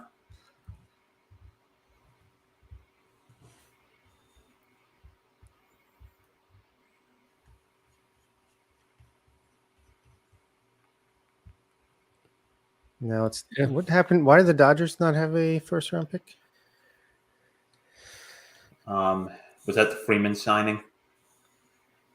Oh yeah, it might have been. I think it was a Freeman signing. Yeah. First Astros first round pick since 2019.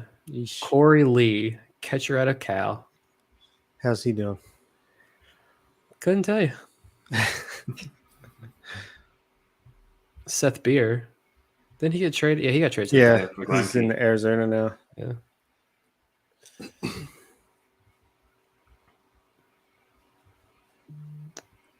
Gilbert is a good pick at 28, though. Astros haven't really hit on their draft picks here, early draft picks, since Mike Elias left. What do you know? Yeah.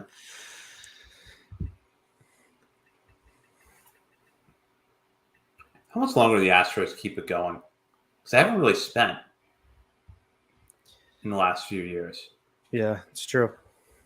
Oh, the Dodgers lost their pick from exceeding the salary cap. Okay. Sorry about your next year's pick, Mets. I'm guessing.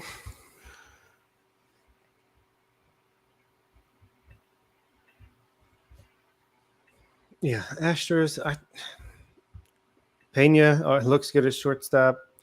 Tucker's good in the outfield. Obviously, Alvarez they just extended. I think they could. They have a nice pipeline of young international pitchers. True.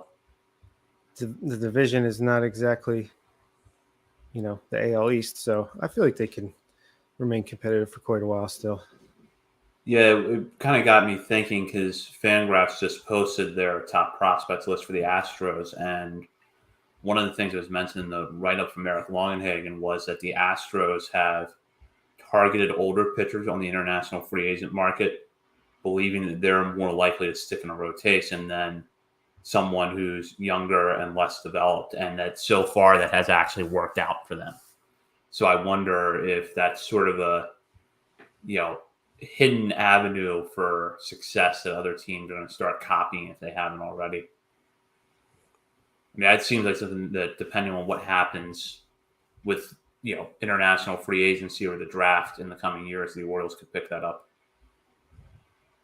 Drew Gilbert. All righty.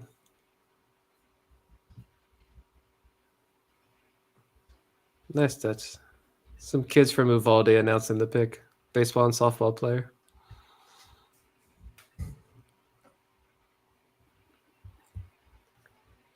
Oh, Gilbert.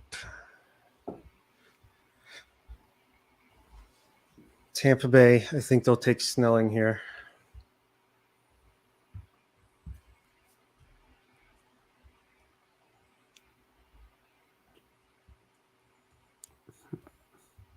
One step closer to our pick, 33.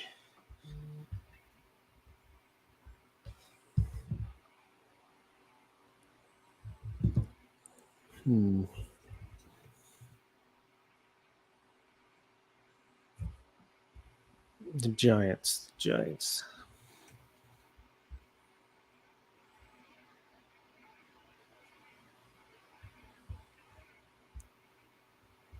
I'm going to look at what Marco Luciano is doing this year. I know he was struggling worse than Hunter Henderson in high A last year.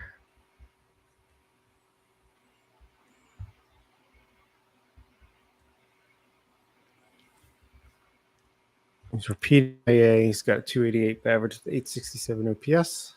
Not too shabby.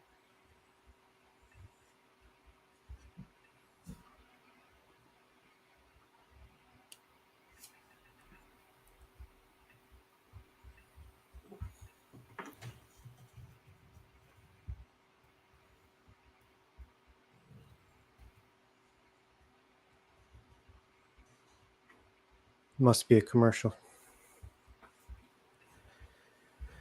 They got Tennessee's coach on the broadcast, so they're all gushing over Drew Gilbert. Did they win the College World Series? No, they got bounced, didn't they? Yeah, it was who did what? It's Mississippi State. Yeah. Ole Miss. Ole Miss, right. I knew Mississippi State won it the year before. Ole Miss.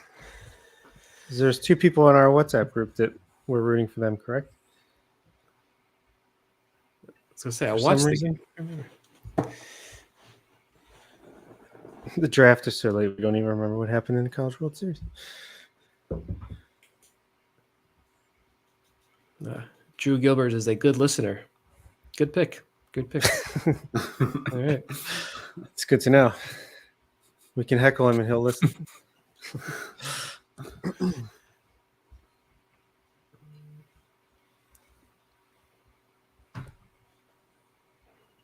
What's Doyle got? Let's see. Nothing. Tampa Bay must keep it pretty close-lipped as well. Says their pick is in. I turned my feed back on.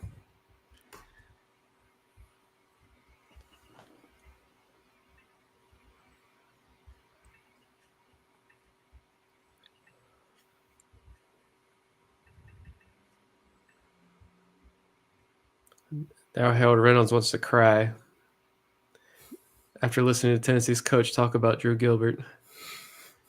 All right. Move on to the next pick here. I want to talk about Orioles picks. Seriously. Get this first round over with. This turned into the NFL draft over here. Yeah. Next thing you know, they're going to salute someone for like excellent community service, and their reward is like standing on a podium getting something from Roger Goodell. Like at this point, how many Orioles fans are still tuned in? You're waiting until you get close, and then you might turn it back on. Oh yeah. So like no one's watching this at this point. Are you watching ESPN or MLB Network? I have Network on. I saw MLB Network on. I wonder if ESPN. I'll try ESPN then. Just mix it up.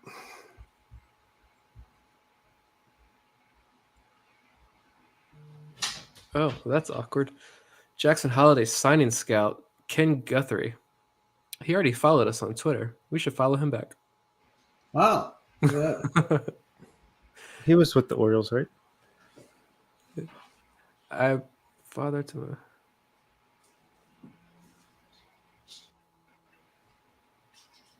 Here we go. Xavier Isaac. Never heard of him. Did he say first baseman? First baseman at high school. First baseman. What? That's very un-Rays like. That is very strange. Yikes. That's a big boy. Wow. This is First beautiful. round. This is beautiful. Orioles, have your pick here. Yeah. Yeah. This is a mammoth of a human being. I'm not going to lie. Oof. 18 years old, 6'4", 240 pounds. He might be a beast, but it's just weird to see that type of player in the first round. Even Where's if their next pick? This has to be an under slot. Oh yeah, for sure. Let's see. It doesn't look like a good 240 though. Like he's gonna like a Sammy Basayo, big jacked kid, monster kid who like, all right, you can see him shaping up and being an impact guy. I'm not seeing that from him. Oh, here we go. Not body shaming at all, but like legitimately saying I don't see it with this guy. From my 10-second clip watching here. Their next confirmation from the Fangraphs chat, Eric Longhagen says that this is the first player not on their board to be picked. Jesus. Yeah, that's crazy. Already. Tampa Bay's next pick is 65. So, yeah. They must feel confident that someone's falling there. Yeah. John Mayberry comp was just thrown out there in MLB Network. That is so random that I love it. Like sometimes, like I'll think to myself, because I'm not a big fan of comps. No. And there's just times I think to myself, like I'm just going to come up with the most random comp for this player, and I'm going to take it on air. John Mayberry, I don't think I could pull that one off. So he's going to be a good left-handed pinch hitter that plays a little bit of first base and outfield. And I don't know if that guy's playing outfield. I'm just going to keep it real. No. I mean, he's actually got a kind of a glowing report here. I mean, this is a report that optimal swing, very few holes in the profile, well below average runner, obviously, and that will decrease with added mass if that's possible, but lesser focus on speed, mobility, more on strength. Took his walks, didn't chase. All right. I mean, that's a profile though of like, if we're in rounds 9, round 10, we're like, nice pick. Yeah, exactly. 29th overall. Yeah. Like if the Rockies had made this pick, we'd be like, okay, well, that's the Rockies, and they do that kind of stuff. But to see the Rays do this, they must have got him in for a workout and really liked whatever he was doing for them.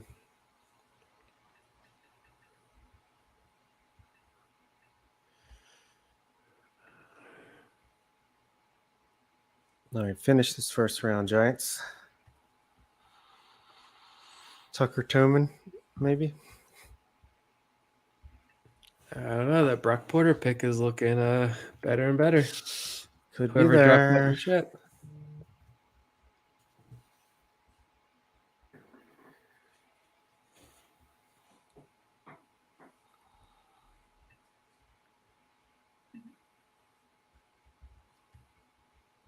Joey Doyle doesn't have much to say about Xavier Isaac. Bat speed is pretty undeniable. Surprising pick. So Tampa Bay, they've got a little ways for their next pick, but then they have, looks like 3 of 7 picks, 65, 70, and 71. Wow. Yeah, that's definitely all about value then, right there.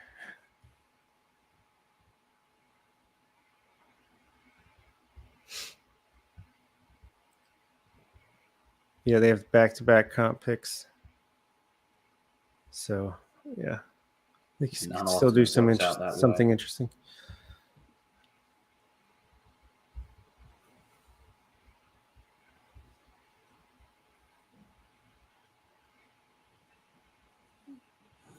Dylan Beavers to the Giants.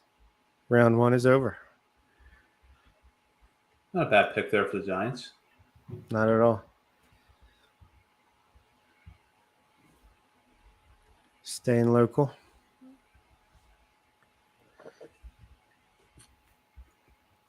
So with Beaver's off the board, the top 4 players left per MLB pipeline are Brock Porter, Robbie Snelling, Jackson Ferris, and Jordan Beck.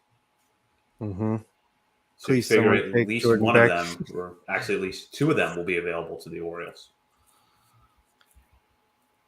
Come on, Rockies, take Jordan Beck. I'm not going to lie, that would be a little deflating if we went that way with all these pitchers on the board. I know.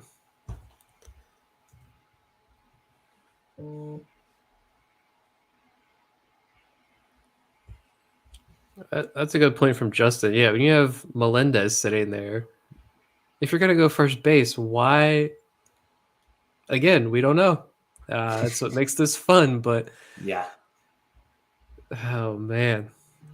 And they sign him for what, 100,000 and save like two plus million on it.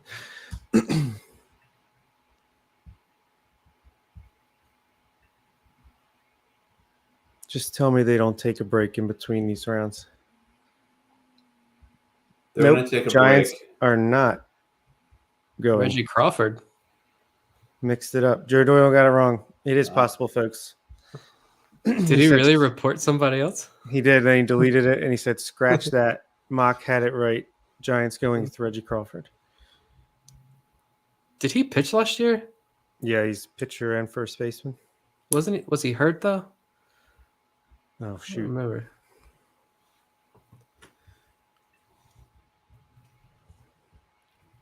Yep, Prelip is still out there, Bill. Could be going to the O's in 3 picks. To answer your question, Bob, I think that they're going to take a 15-minute break to talk about Drew Gilbert's listening skills, and then they'll be back with the Rockies pick. My listening skills will not be up to par because I'm not listening to that. He did miss last year after Tommy John surgery. Reggie Crawford. Interesting. Jonathan Mayo, former guest of the show on MLB Network now. Good note. Apparently they announced him as a 2-way guy too. So, all right. Jonathan Mayo, who will never come back on our show after Ben Dorst harassed him into getting Jordan Westbrook onto the top 100. All right. My issue with the MLB pipeline, guys. I think I told you guys, they mentioned before they went to Altoona game how Jonathan Mayo admitted he had never watched Gunnar Henderson play baseball before that series. All right. But like it seems like they spend almost every episode taking a shot at Orioles fans, ragging on them. And it's like, put your stuff out there and stop listening to us Orioles fans on Twitter. Yeah. Like your MLB pipeline, you don't need to sit there and complain about Orioles fans on Twitter every episode. Every fandom's going to say, oh, you don't have our best players on here. Yeah. It's just a thing. This must be guys, shorter. Don't take these rankings that seriously. They're only ours. Yeah, it's kind of like the Rock Cabato thing with him always sparring the fans, but Rock deals with it every single day. So it's a little bit different with him. Not that I'm going to wade into that issue. I don't want to get into that one, but too polarizing. Yeah, ARBT is after him. Did he break any draft news tonight? I didn't check. Goodbye, old friend. I think he was talking about Brooksley.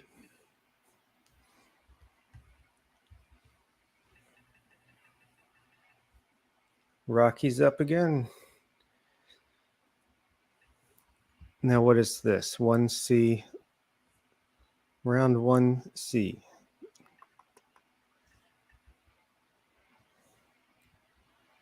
Is that for losing Trevor Story, I'm guessing? I think so. Remember the Orioles played the Red Sox the day the Red Sox signed Trevor Story, and it was the only thing the NESN broadcast talked about. It was ridiculous. Oops. Who did the Reds lose in free agency? Castellanos. Yeah, Castellanos.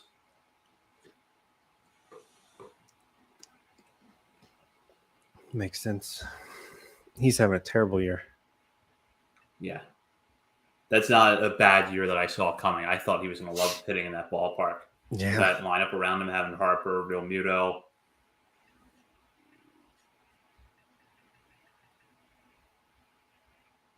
Yeah, that's strange. Maybe because he's got to play a lot of outfield. I don't know. Yeah. Sterling Thompson, outfielder, Florida. Okay.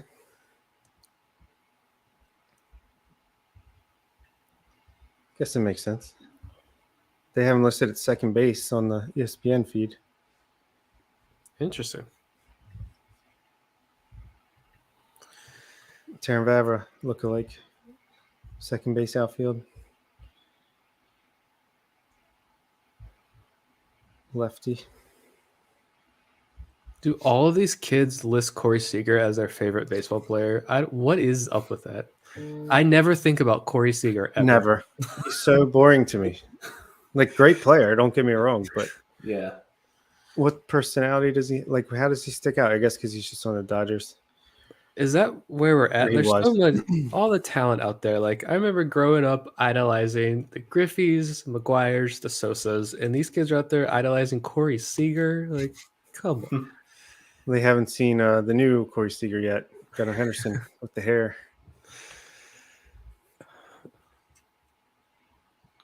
God.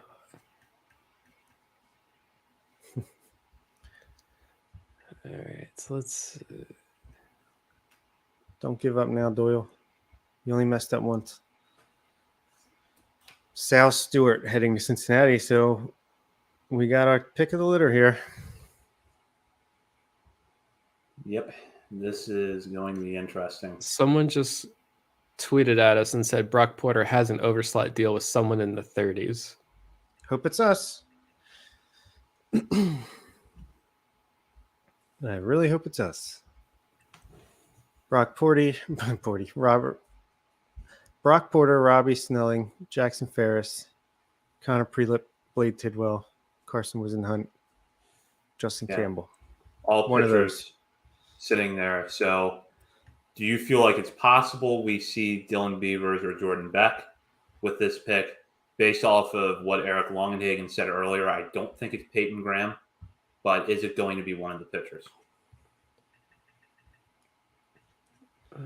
And I don't know who Sal Stewart is, but he's a looks like a high school third baseman out of Florida, ranked 73rd on MLB's website,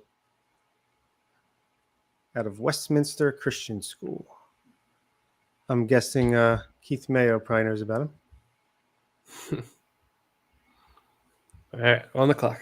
We are on the clock. Exciting. I haven't been live on this podcast with the pick on the clock. I was late for the first one. I thought for sure.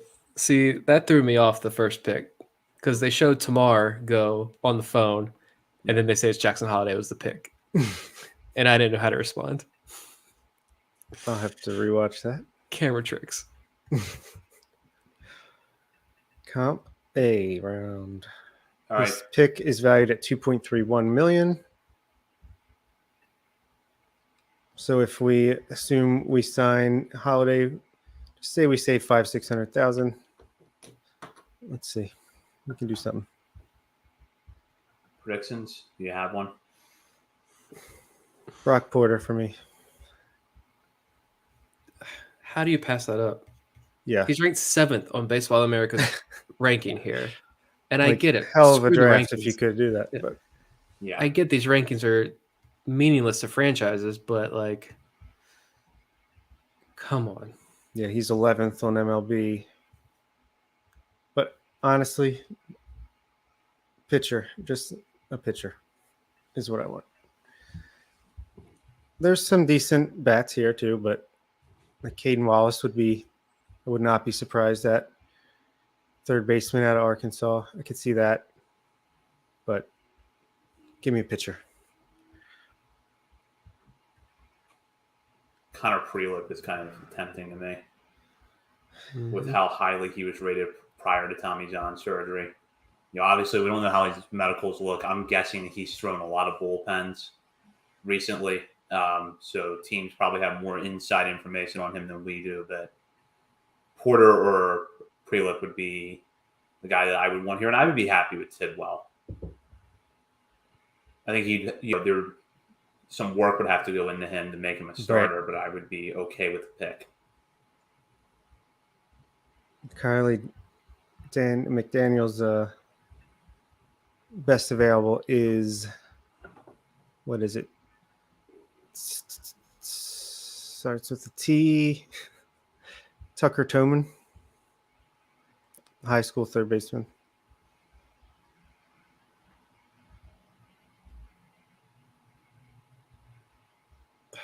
We're going to commercial. Great. Joe Doyle, bail us out. I won't spoil it for Orioles fans out there.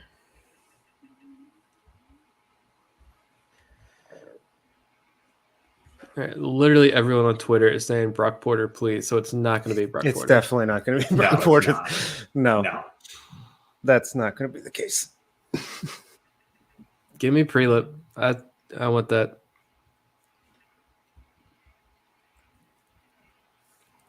Give me.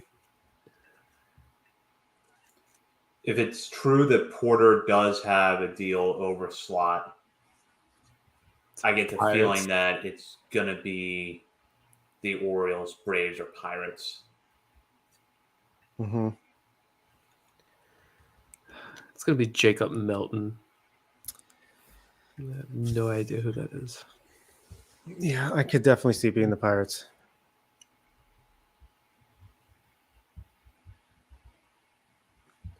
Jacob Melton, an outfielder out of Oregon State. It's not going to be the 68th on their board. Longenhagen describes him as a tooled-up outfielder with a stiff, weird swing that has created swing and miss issues, exacerbated by his propensity to chase. That actually does kind of sound like an Orioles pick. Not here, but somewhere along the line. It's definitely not going to be the Diamondbacks. Drew Jones. No. The Braves took a high school shortstop in the first, I guess. DeLauder's not going to be much under slot. Padres. No, because Dylan Lesko. Maybe the Rockies. They went under slot with Gabriel Hughes out of Gonzaga. 10th overall. Could definitely be them. Yeah, it does feel like the Rockies probably setting themselves up to go over slot somewhere here in their next few picks.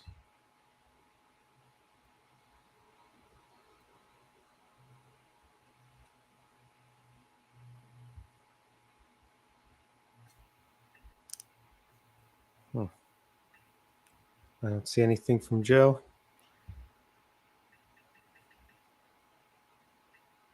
Must be keeping our lips sealed again.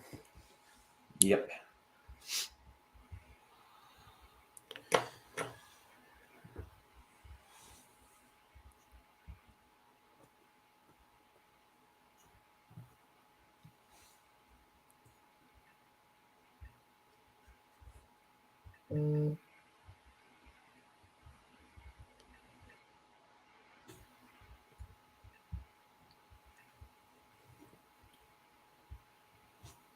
Any day now.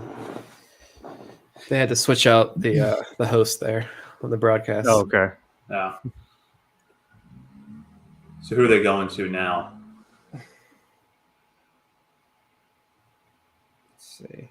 ESPN is done with their baseball coverage. Let's see. Yeah.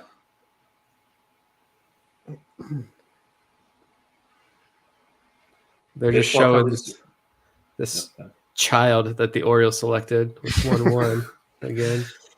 God, I'm not going to get over that. Hey, there's Brad Seelick. See you in a couple days.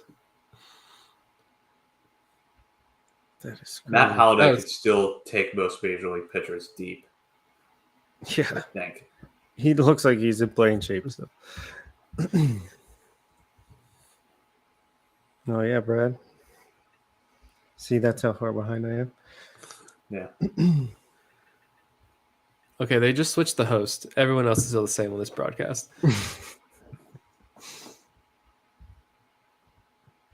Doesn't say pick is in. Might have been a short break. I don't know. What's Harold Reynolds going to say next? Is it Dan O'Dowd?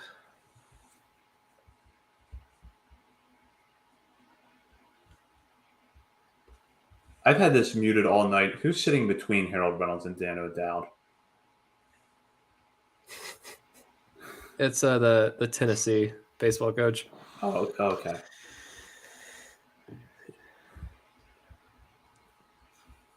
Still nothing. I know 14. I taught high school. Yeah. To be honest, teaching in small town Virginia up here for 5 years, like I did, I taught 18-year-olds that looked like Jackson Holiday.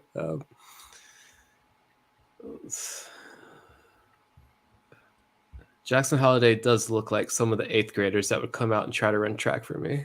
I'm not gonna lie. He did not look 6'1" sitting on the couch next to his dad. I'll tell you that. Let's get photos of him next to Sammy Basayo out there in Sarasota. Yes, in the FCL.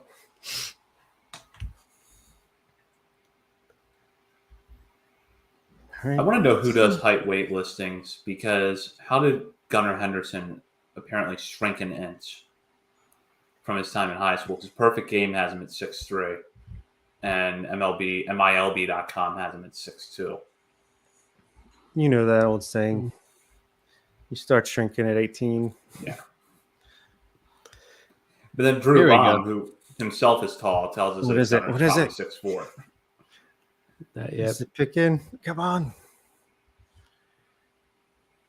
Joe Doyle, nothing. Got to bring out Rick Dempsey first. Joe Doyle, you got a buddy in the front office now. Come on, Rick. Just talk. What are you doing, Rick? Joe Drake didn't give Doyle the. Rick. He's just literally just standing there on stage. Come on. God, you gotta hog the spotlight. Tell us what it is. Dylan Beavers. Really? Yeah. Wow. Yep, there it is. So they do go college bat here. I knew it. I knew it. You didn't even go with a good one. No, I like Beavers better than Beck, but or Jones, whatever. Jordan Beck, yeah. All right. Left-handed hitting college outfielder out of Cal. Lefty. Yep, MLB Pipeline has him ranked 22nd on their list. Yep. Reminded some scouts of Christian Yelich. Good swing decisions. Keyword. And he just calmed himself to Christian Yelich or Kyle Tucker. I like it.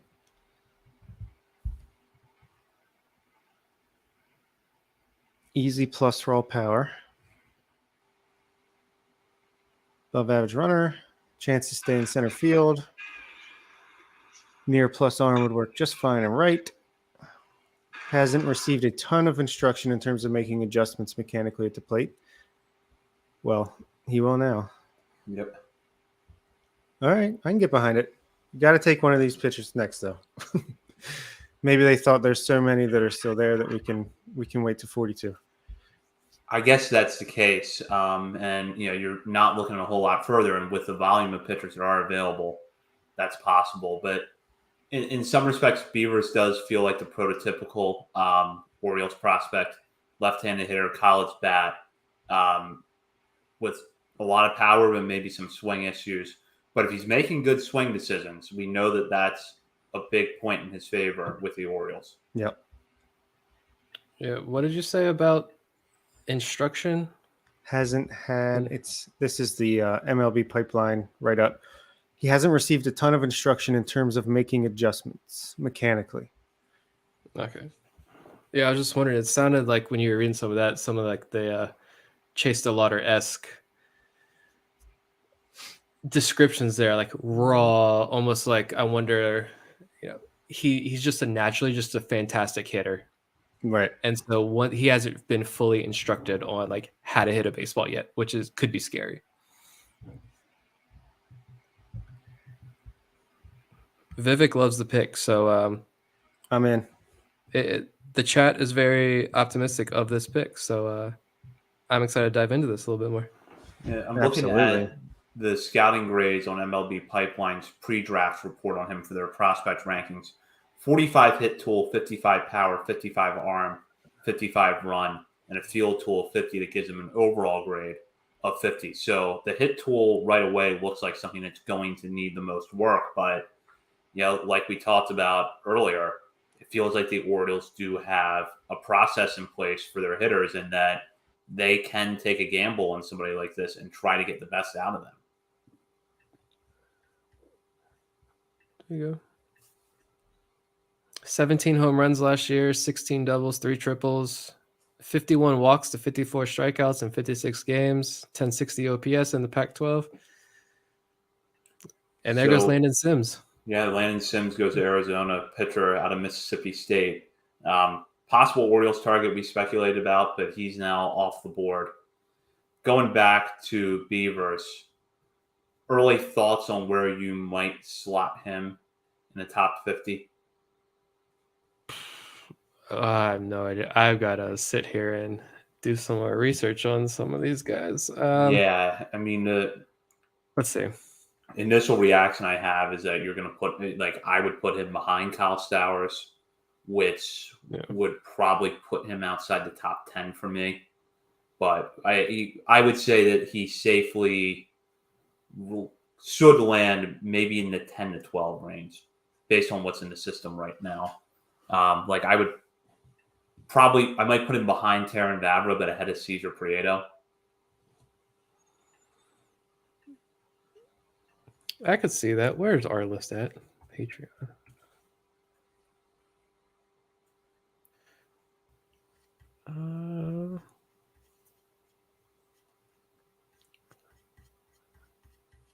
I got to pull up our list again to look at all this.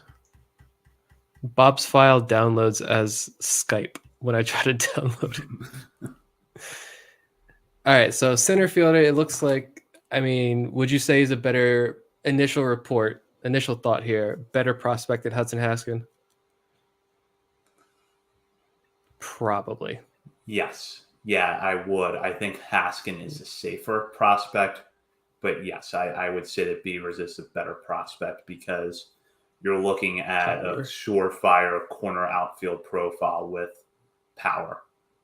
Whereas with Haskin, it's basically just going to be that Haskin does a little bit of everything well and can stick in center field, which is his biggest advantage. But if you didn't have that with Haskin, there's no contest that Beavers would be ahead of him. Yeah, so if we got Haskin at 15 and Braylon Tavera, 2 outfielders there at 15, 16. I'm putting him ahead of Drew Rom, who's 14 on our list. Bauman should graduate. He's at number 12. So if you got Terran Vavra at 11, Cesar Prieto at 12. I could see that. I would almost, honestly, probably want to put him at 11.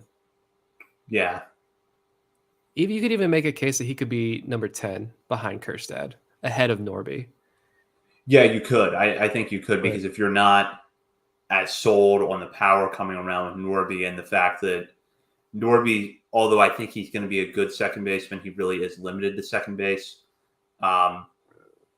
makes that a tough call. Interesting question here from Roberto. Is he better than Fabian? Just kind of looking at the numbers. Let me pull up the baseball cube numbers.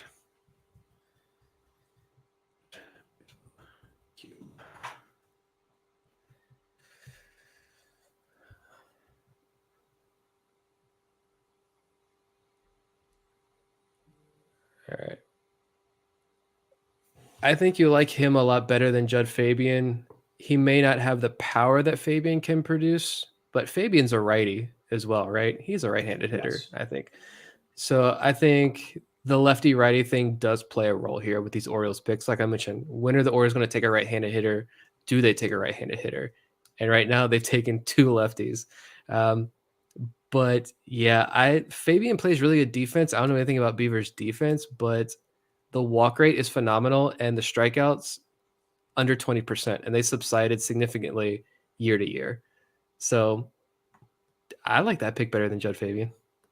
Yeah, I agree with that. I mean, Fabian has the advantage of probably being able to stick in center field, but lefty bat versus a righty bat, I think the overall trends of the stat line for Beavers are in a positive direction. And that they had, if MLB Pipeline is singling out his swing decisions in their report, the Orioles had to have some data points on that. Yeah.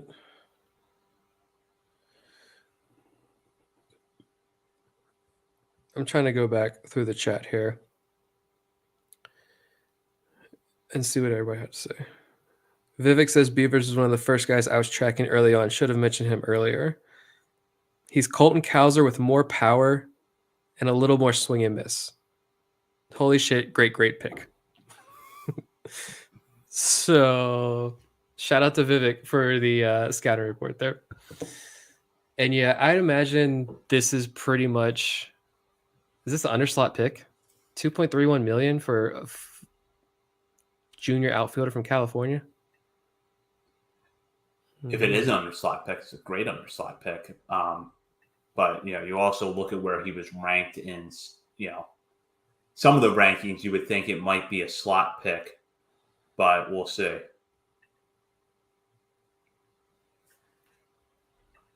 Two, three, four, 5. All right, 5 more picks till we're up again.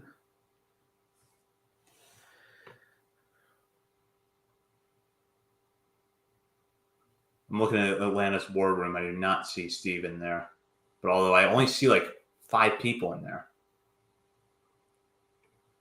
Comes Fred McGriff. Yeah. Future Veterans Committee Hall of Fame inductee, Fred McGriff. J.R. Ritchie, high school pitcher. Wow.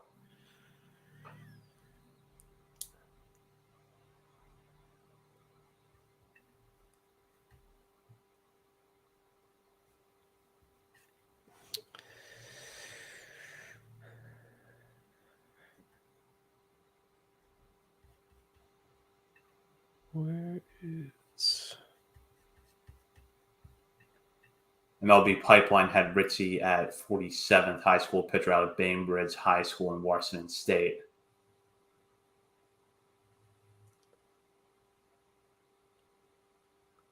So here's a fun fact from this report. Bainbridge Island in Washington State can be found across Elliott Bay from Seattle and is home to roughly 25,000 people. The player hasn't been drafted from the island since Brian Coleman went in round 55 back in 1990.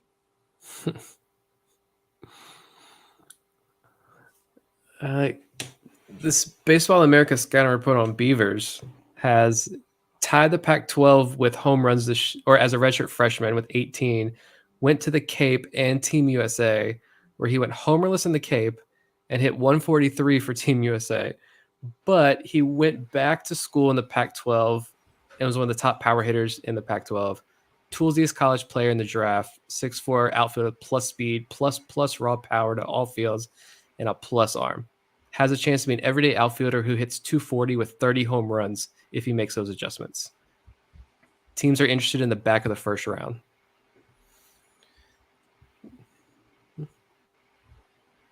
There you go. I mean, that's like Justin's comment there. I mean, that's what I was saying with Andrew Jones.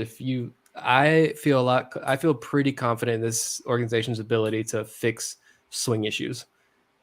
And so if you've got that potential, that plus raw power, I'm thinking like, look what the strides Robert Newstrom took last year. If you can be Robert Newstrom, but better, like a lot better, it seems like that's kind of the comp that I'm seeing here. Newstrom's got sneaky speed, power to all fields. That swing he's got there, I could see a Robert Newstrom on steroids comp, which is kind of scary actually. So, Bob, we were just talking about where Beavers would slot possibly in our top 50. And based on good what's point. there Good right question. now, we kind of settled in like the 10 to 12 range. Yeah, that's initially what I was thinking too. I'd probably put him right at 12, slide Prieto down to 13. Just put him just above Haskin and Rhodes. Yeah, that sounds right to me. I think I'd keep Vavra and Norby ahead of him right now. Pittsburgh's pick is in. They got a chance to add Tamar Johnson. Yeah, I'm very curious to see what the Pirates continue to do.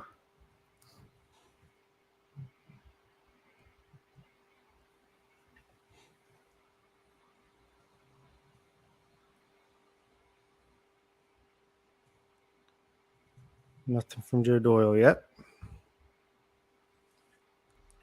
Sorry, Ryan Higgins, you're off of the top 100 for now.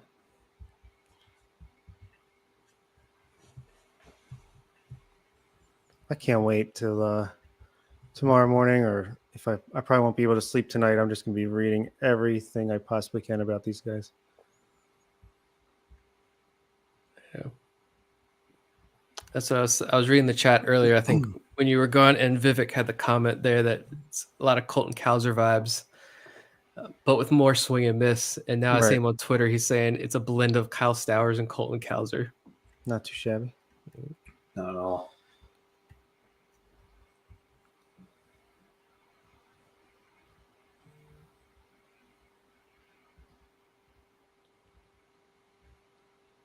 All right, let's put him in. Dylan Beavers, number 12, top 100.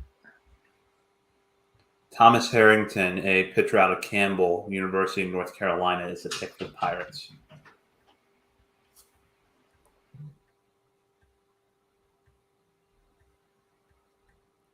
Hadn't heard much about him. Get on Harrington now. 65 on Fangraphs board, 40 value, medium risk. Longenhagen describes him as an athletic pitchability righty with a tailing low 90s fastball and power sink change up in the mid 80s. His on-mound athleticism enables plus long-term command protection, though for now Harrington really only locates his fastball to his arm side. So Pirates pick up a pitcher that, sounds like he has some room to develop and possibly a decent ceiling to go along with Tamar Johnson. Not a bad start to the night for them.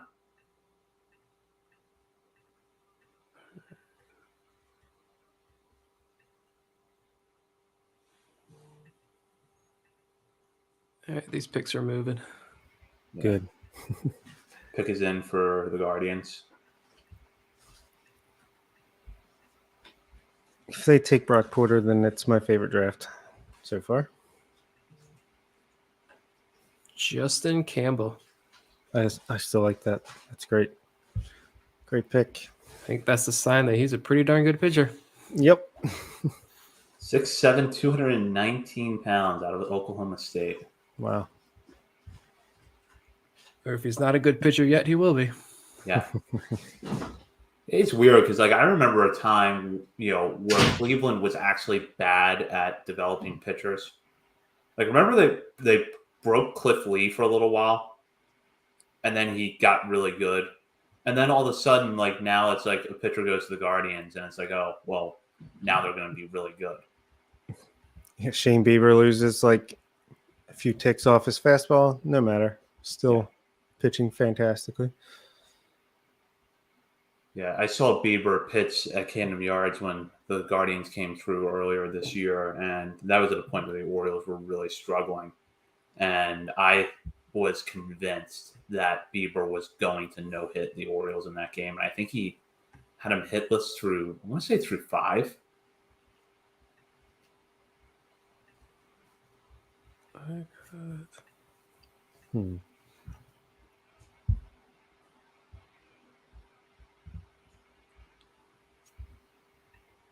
And now the pick is in for Colorado. So all right, this is way better.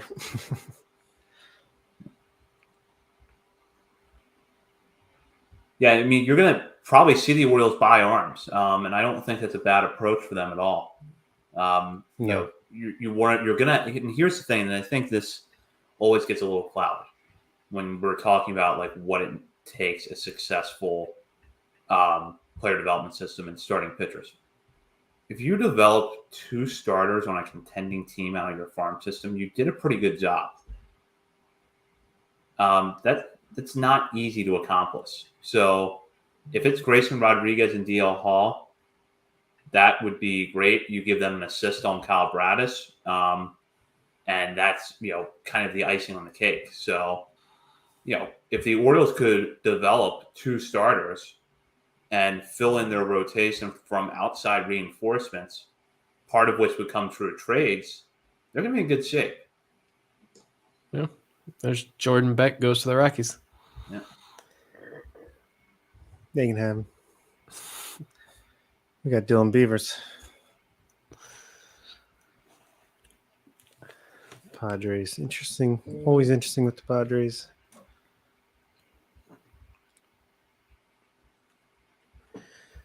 Brock Porter's still out there. Maybe it's a deal for a team at number 42. Maybe. I have this feeling about the Padres, but maybe I'll be wrong. Maybe they don't have – I doubt that they have the financial flexibility to get Dylan Lesko and Brock Porter, but we'll see. Be a heck of a haul if they did. Yeah. They'd have to make some significant cuts later in the draft, but it would be a haul. Make it a little easier to trade Blake Snell, I guess.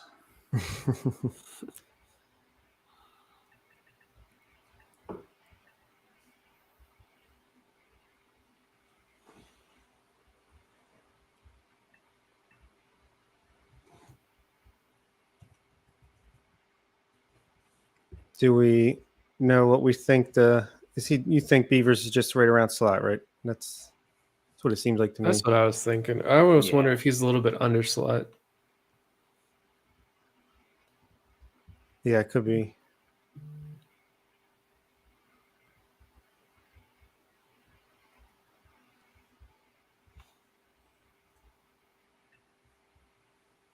Robbie Snelling. That's a pick for the Padres. It's a good pick. It's nice high school righty-lefty combo.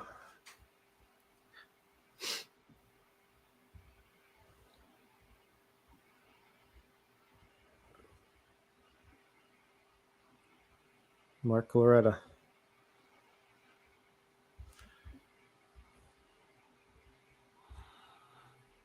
Is Rick Dempsey going to announce all of our picks tonight? Probably. All right, here's the report from that Tyrion Alexander's write-up. It says Dylan Beavers is another Wobacon demon. He has only plus raw power with a max exit velocity of 109.6, but it's consistent raw power with some of the top hard hit rates in the nation, some of the lowest ground ball rates in the country, and fantastic barrel accuracy. Some concern with the power barrel accuracy translating because he failed to show any of it on the Cape with wood bats, but I still like the offensive profile. First round grade until the very end when he just barely got bumped. Did whiff almost 50% on breaking balls. Oof. Got to work on that. So the plate discipline is good, but it's not enough to overcome the defensive limitations. I will also note that he has an interesting note here about going to Hawkeye, and his stance versus height is weird, and so his strike zone would actually be smaller than most guys his size. But there's a good chance he outperforms this ranking significantly, but there's also a decent chance he doesn't provide much value at all because he's really a one-skill guy, and that one skill is game power. Boom or bust. I'll take the projection, though. Yeah. Yeah. I mean, you're going to be rolling the dice with these picks anyways. You got a shot to pick up a guy that's going to hit for that kind of power.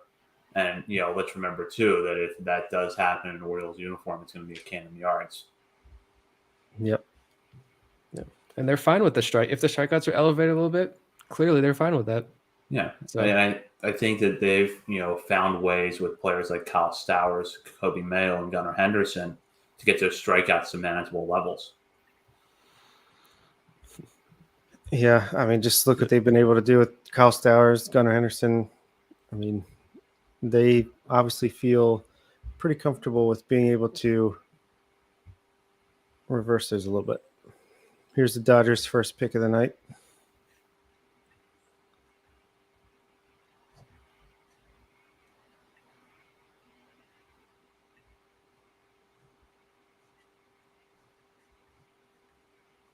Dalton Rushing, catcher out of Louisville. Interesting. Doesn't affect us. Nope. Hey, go for it. I trust the Dodgers draft as well. Yeah, I mean. Yeah. I mean, they've either picked up a guy that will, profile as an everyday catcher for them within a couple of years, or that will make for an excellent trade chip. Yeah. I know somebody that got drafted by the Dodgers a couple years ago and have only heard fantastic things about their player development system. So they definitely do things right. 55 grade power and arm on MLB.com. Pretty solid. Yeah. All right, the pick is in for the Red Sox. Man, this is fine. I like that. Yeah, the second round definitely moving faster. I like this accelerated clock. Yeah. Because these teams aren't the Minnesota Vikings. They're going to make their pick. That means we shouldn't worry about the 10th round being done before we get on here tomorrow night. It's going to fly. Yeah. Yeah, I remember listening to day 2 last year doing the audio feed. And it was like, I was expecting it to be the whole afternoon. And it was a couple hours and it was over. Brock Porter still there. Cutter Coffee. That's not a real person. Isn't there a Cutter Crawford too? In the majors? I don't know. What the hell? Cutter, 18-year-old shortstop, Liberty High School. Cutter Crawford is a player on the Red Sox. They have Cutter Crawford and Cutter Coffee. Yeah. Interesting. Good pelvis rotation. Is that actually written into a report somewhere? Yeah. Pelvis and hands both rotate. Good discussions about the pelvis and hands rotation. I'm just reading the reports here. I'm just passing along the info. 105 on MLB pipeline. 50 grade power, 45 hit, 60 arm, and apparently 80 grade pelvis rotation. Where did that report come from? The pelvis rotation. Some thirsty scouts out there. This is Mason McRae. Pick is in for the Orioles. I'm going to hold the jokes. What do we got? I'm going to anticipate an outfielder, so I'm not disappointed again when it's not a pitcher. Yep. Give me Brock Porter, Jackson Ferris, Connor Prelip. Come on. One of them. Max Wagner from Clemson, a third baseman. It popped up on the draft tracker. This looks like an underslot. 66 ranked prospect from MLB pipeline. Struggled in his freshman season, and he began this season as a defensive replacement, but then took off offensively.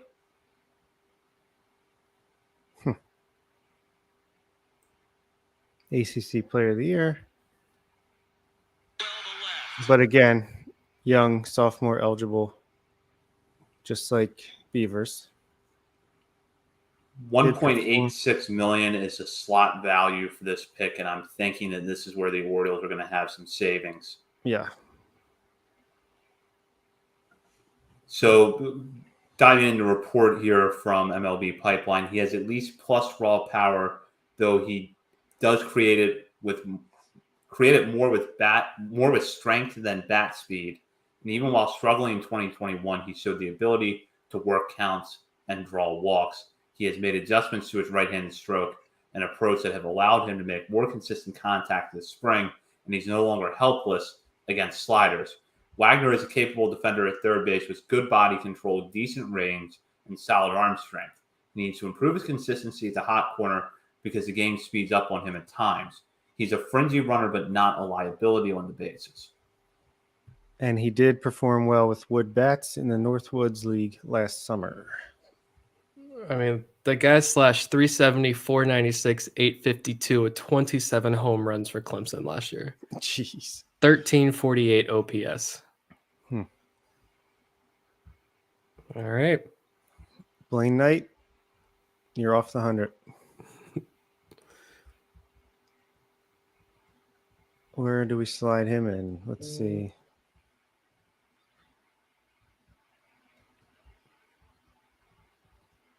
I'm thinking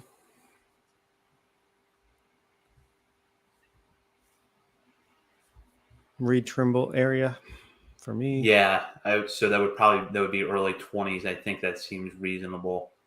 I'm now looking at Eric Longenhagen's report. Here's a kind of different perspective. Aside from his plus arm, his tools are all about average. His swing is gorgeous and well-timed, but he does tend to swing inside of sliders, and he does almost all of his damage to the pull side. Wagner still has some, quote, tip of the iceberg, end quote, characteristics, as he's young for the class, hasn't played all that much, and he hails from a cold weather state and entered college ball as less experienced than most of his peers. If you want to project on his hit tool based on his background, then he has a puncher's chance to be a well-rounded regular. Okay. It's interesting.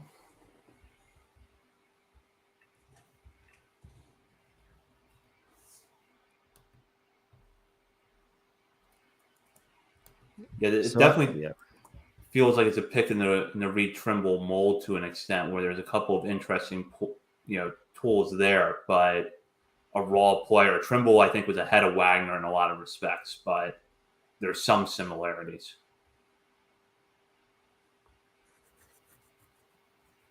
There goes Ivan Melendez to the Diamondbacks. That now that you see him, like in hindsight, I feel like that's an uber Diamondbacks pick, actually. Yeah. All right.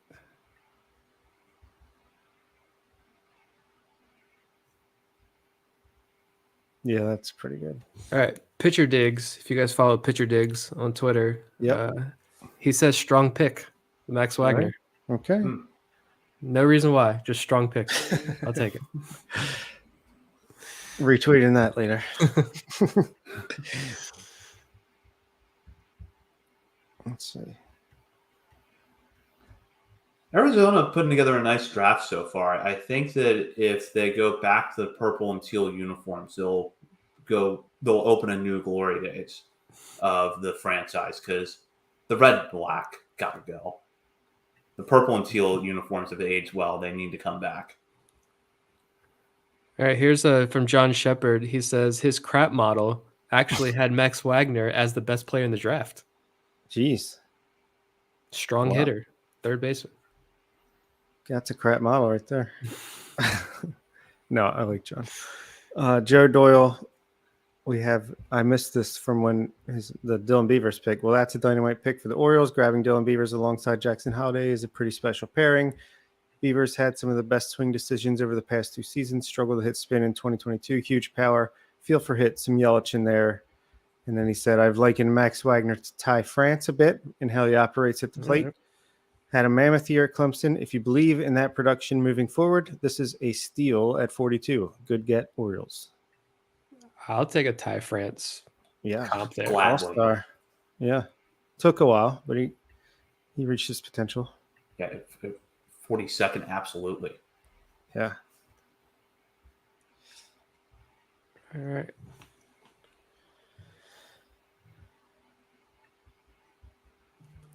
And he's got Ivan Melendez somewhere between Chris Carter and Pete Alonso with his 80 grade elite power.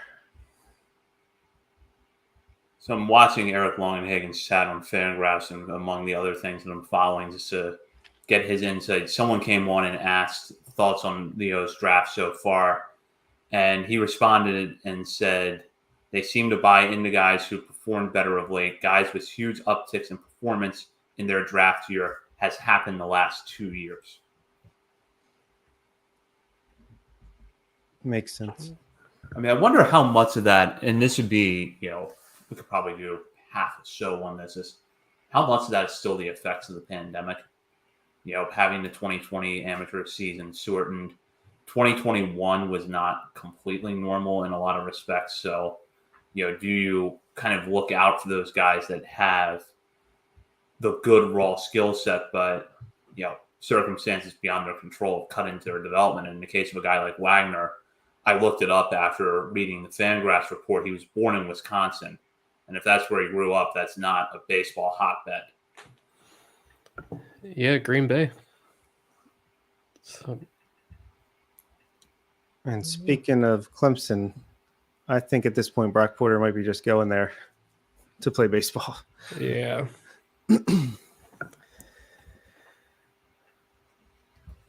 Hunter Barco, the Pirates. Okay. I like that. That's another injury guy, right? Yeah. Yes. Yeah, pitcher out of Florida. He got hurt more recently. Yeah. He's going to be laid off for a while.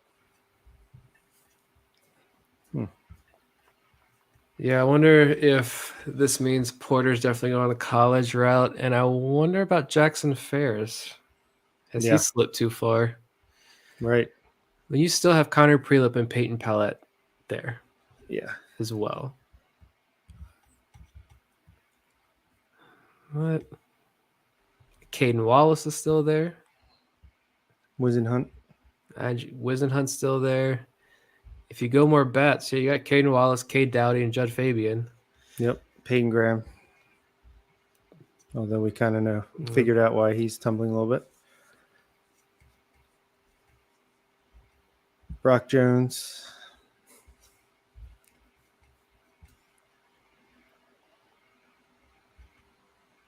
Drew Thorpe.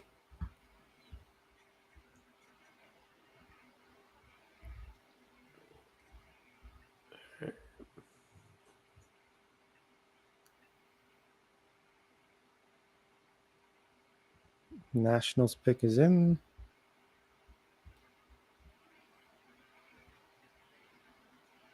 It's always Josh Kasevich. I think that's a Vivek guy.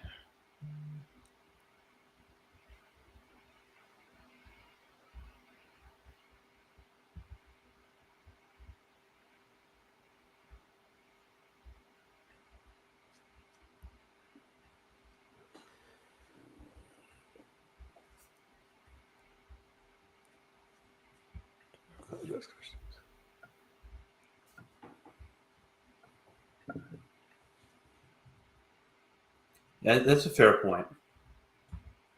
Those kind of numbers as a 19-year-old with a wood bat, definitely an encouraging sign. Yeah. Mm-hmm.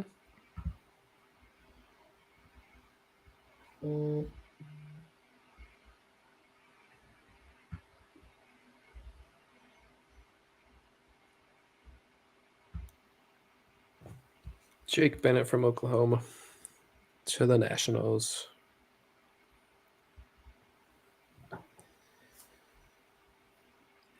Jack McKeon. At least it definitely seems like, I imagine this draft class does the same thing as last year's draft class. 2-3 weeks in the FCO, and then mass movements up to Delmarva. And suddenly Delmarva wins Right. 35 of their last 40 games of the season. Yeah, you could have a line with Holiday, Beavers, and Wagner in it. Yeah. To go as, Wow. prospects extraordinaire, Frederick Ben Cosme. Yeah, seriously. Yeah. Holiday hits 400, and then next year he gets promoted and starts a little slow. The process repeats itself in Yep. Baltimore. Hey, I'll take that repeating process. The Orioles Twitter circle of life. I can't wait to get on Twitter and message board later and can hear the complaints. No pitching, no pitching. Look, this is the baseball draft. You don't solve your pitching pitching woes in a pick or two. They have a system. They go offense early unless it's a special talent. And then they're going to be in day 3, 8 of the 10 picks will be pitchers. And a year from now, we'll be saying, oh, so-and-so from the 14th round in a 2022 draft is really pitching incredibly well for Aberdeen. All right. Are we staying on through the second round for pick 67? I'm up for whatever you guys think. Yeah. Chat, let us know.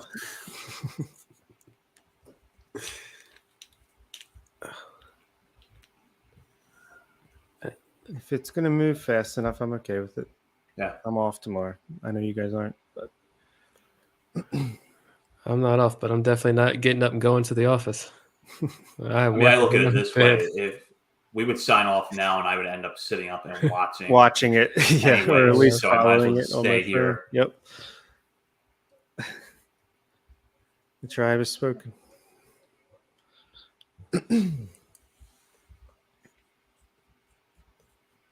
What was I going to do? Jacob Miller, right-handed pitcher, Liberty Union High School. Okay. To the Marlins. Right. And they have some interesting people coming up for announce these picks. Chris Coughlin. Oh, yeah. Former Rookie of the Year winner. Yeah. Let's see if I can get the podcast up and record this live stream at the same time.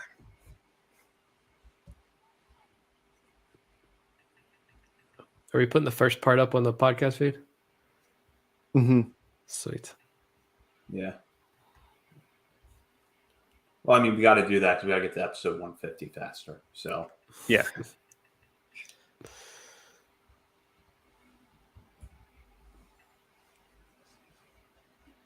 Oh, and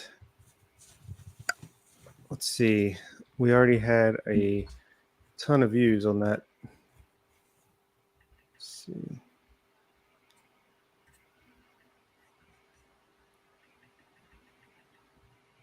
What was it? What? The Mike Elias interview had 551 views. Our MLB Day 1 already has 876. Wow. So thank you for everyone that was watching live, and people love the draft. They really do. We're a draft podcast from now on exclusively. Tune in next week for our first mock draft of the 2023 draft. We will have 150 of them between now and next July. Yes. Perfect. That is going to be, I am trying to work. See, the issue is for some of you still watching live, you'll understand this. The issue is I want to watch more Orioles Major League Baseball. And they're making it really tempting for me to watch Major League Baseball again, which is fun. But I want to get into college baseball so much more. My plan was this year to just fully dive in.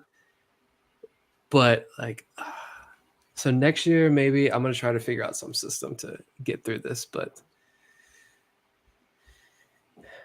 yeah, I just wish that, I'm in Baltimore and I just wish that we had more top programs around us. I mean, Maryland's program has gotten better, but you don't see a lot of high-end talent go through places like Towson, the Naval Academy.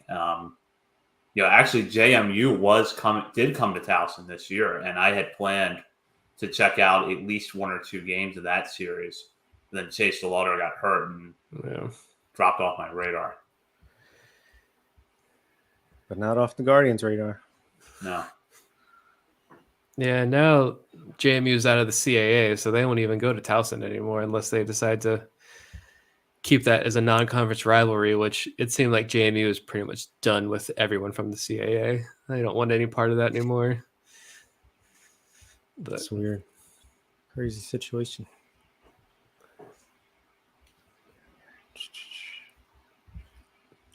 I like the talent around here. We have so much good high school talent, but it's not like elite. But man, I mean, the high school that Brendan Hanifee went to has produced I don't even know how many major leaguers at this point, and they just had a 14-year-old commit to South Carolina. Like, they're a powerhouse. But we got a bunch of D3 schools up here. Some of the top D3 schools in the country all play around here, but none of the top talents. Maybe go to more UVA games next year. Try that. They're usually pretty good, aren't they? Maryland was good this past year. I didn't really have many prospects, right? But I feel like Maryland's just a good team. yeah. There goes Jackson Ferris to the Cubs. Okay. Wow. All righty.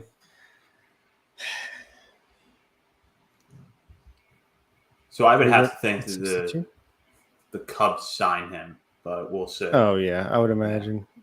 I feel like anyone that's drafted, maybe one or two people won't sign, but You get Horton at under slot, and then you pick up Ferris.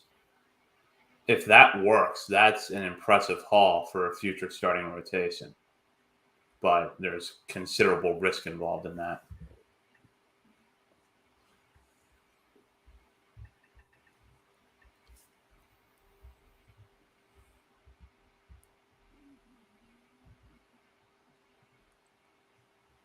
I mean, to have a 18-year-old with already a 60 grade fastball, to go with a 55 curveball and 55 changeup per MLB pipeline is a great place to start. yeah. Very good place to start. A little bit of a wacky delivery, but they're comparing him to Clayton Kershaw. There's a kid up here who went to high school up here that as a senior, he was going to be a first-round draft pick 2 years ago, but was diagnosed with a Guillain-Barré syndrome and had to learn how to walk again. But Virginia Tech took away his scholarship, and he's actually transferring to JMU. He's going to play baseball again. He has a little brother who's a lefty, and is 14 right now and throws 95 miles an hour as a 14-year-old. It is insane to watch lefties like that work. Yeah. You understand why teams value some of these lefties, like a DL Hall, so much. But I don't like that. All right, see, I'm already seeing the comments. All right, Orioles aren't drafting pitchers because they don't know how to develop their own pitchers. Comments like that infuriate me so much. Come on, people.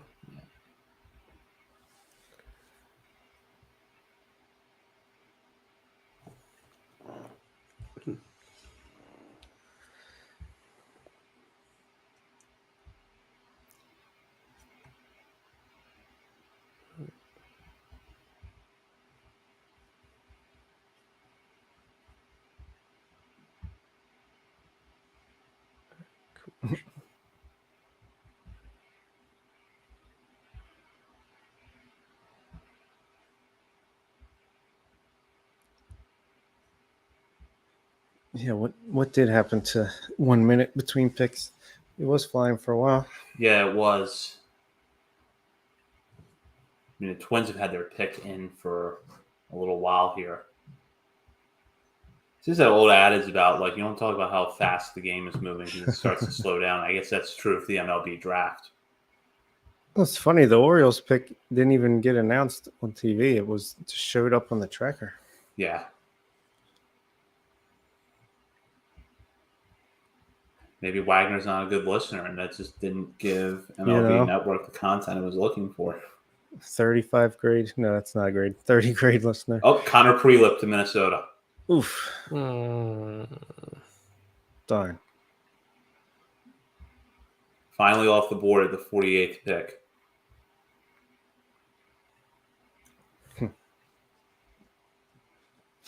Didn't they go Brooks Lee in the first round? Yeah. I like their draft. I do too. So you now have picked up Gavin Cross and Connor Prelip in the same draft. But isn't that where is it possible that Cross is slightly under slot, or they maybe save money elsewhere? So Prelip would have to be over slot at this point. Yeah, for sure, I would imagine.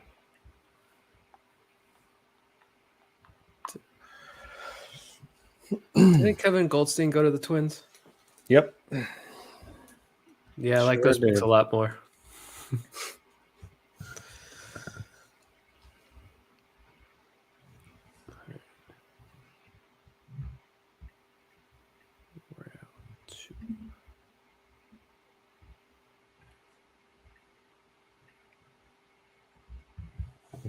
Mm-hmm.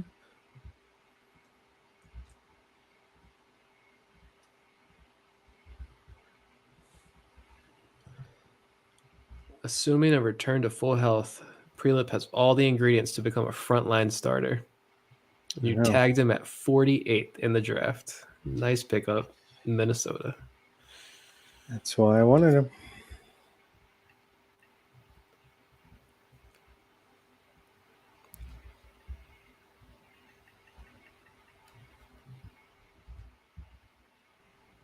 I feel like the Orioles drafts are going to always look better in hindsight than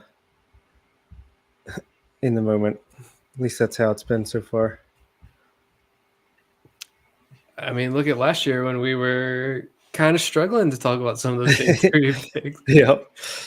Even Steven was kind of like, all right. Really, Creed was the only guy we were like, all right, let's dream on this a little bit. But and now some of those picks are John Rhodes there. Should be in Bowie any day. Peter Van Loon. Armbruster. Already in AA. Mm-hmm.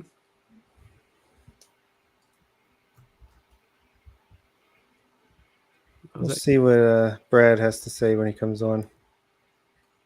Caden Wallace to the Royals. That's a good pick.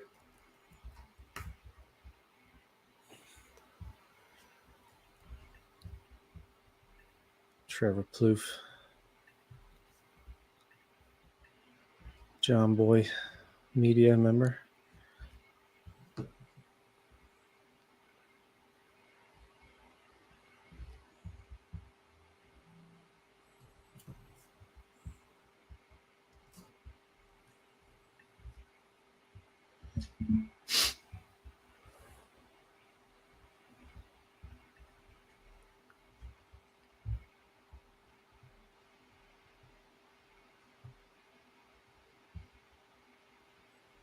Caden Wallace to the Royals.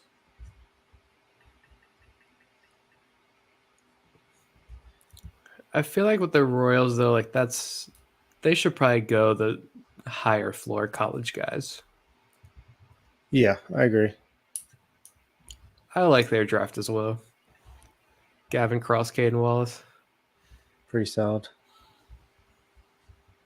It'd be interesting to follow Caden Wallace versus old Max Wagner.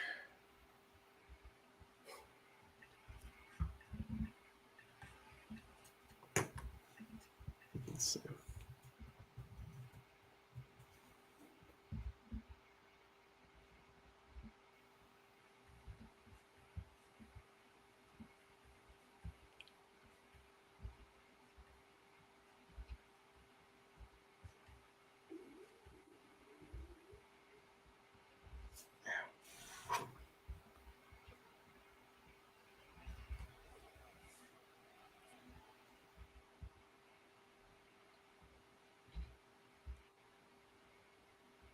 Here's another note on Max Wagner. Minor swing and miss concerns, 55 raw power, but makes great swing decisions, puts the ball in the air, and pulls the ball a lot.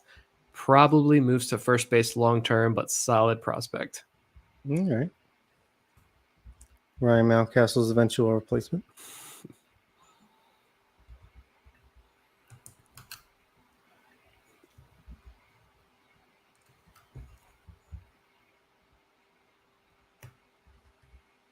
And younger, still just 20. Well, he turns 21 next month.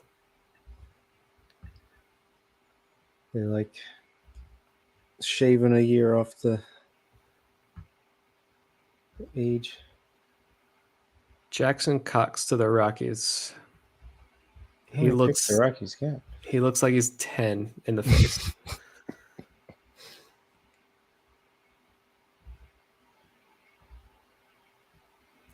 Yeah, he looks like a little leaguer. Good stuff, but looks like a little leaguer out there on the mound. Versus when LeBron James was drafted. Looked like a full man with a beard. 3,000 plus RPM curveball spin rate. There you go. Zach Peak level. Yeah.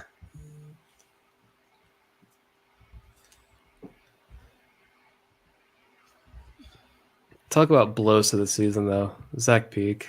Oh, God, that sucks. It's been a rough year for injuries. I don't know.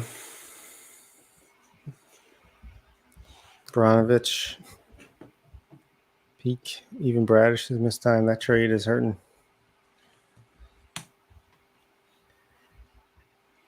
You throw in Means and the time that Rodriguez has missed, and it's been really tough. Yeah.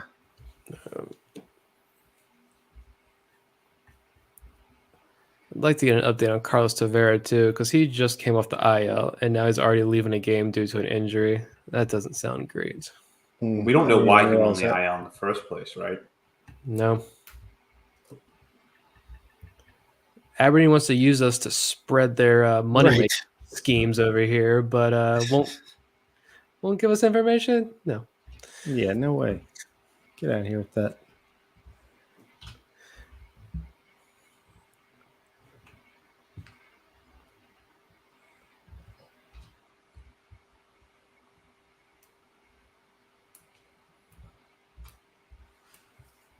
That's a guy we need to get on the podcast.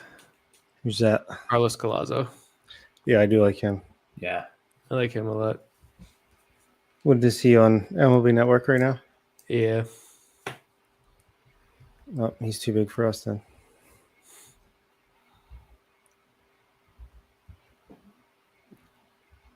Detroit Tigers. Peyton Graham. There you go. There goes Peyton Graham off the board. I mean, it's, pretty much every prospect ranking you would see suggested that he should have gone much higher than this. But based off of what Eric Longenhagen posted in his chat tonight, you have to wonder if the makeup concerns were pretty widespread. Yeah. I did see him go into the Orioles in a few mocks. Around 33, 42. Wonder if we see his Judd Fabian hasn't gone, right? We could see him at 62. He's not. I'd be okay with that.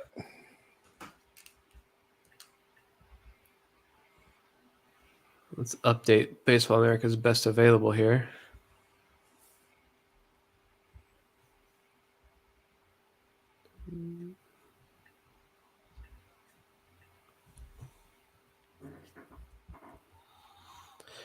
Yeah, Brock Porter's still there, number 7 on their list. Oof. Jacob Melton from Oregon State, Carson Wisenhunt, Blake Tidwell, Brock Jones. Very interesting. That Jonathan Cannon sitting right there for the Orioles to end it, like I said. All right, give me...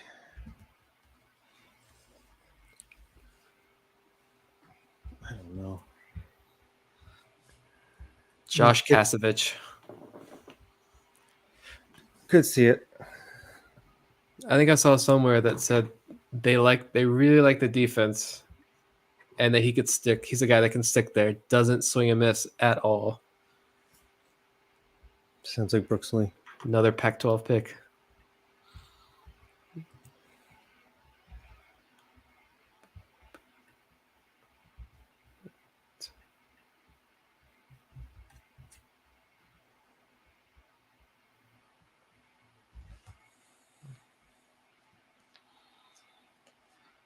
Oh, yeah. People are sharing the Jackson Holiday videos from when he's 3. Kid's got serious oppo strength as a 3-year-old. Not going to lie. Something needs to be done. We talk about the international scouting. This is ridiculous. Yeah. Great hair already. At 3. And there goes Blake Tidwell to the Mets. Mm. All the names are coming off the board now. Yeah. Except for Brock Porter.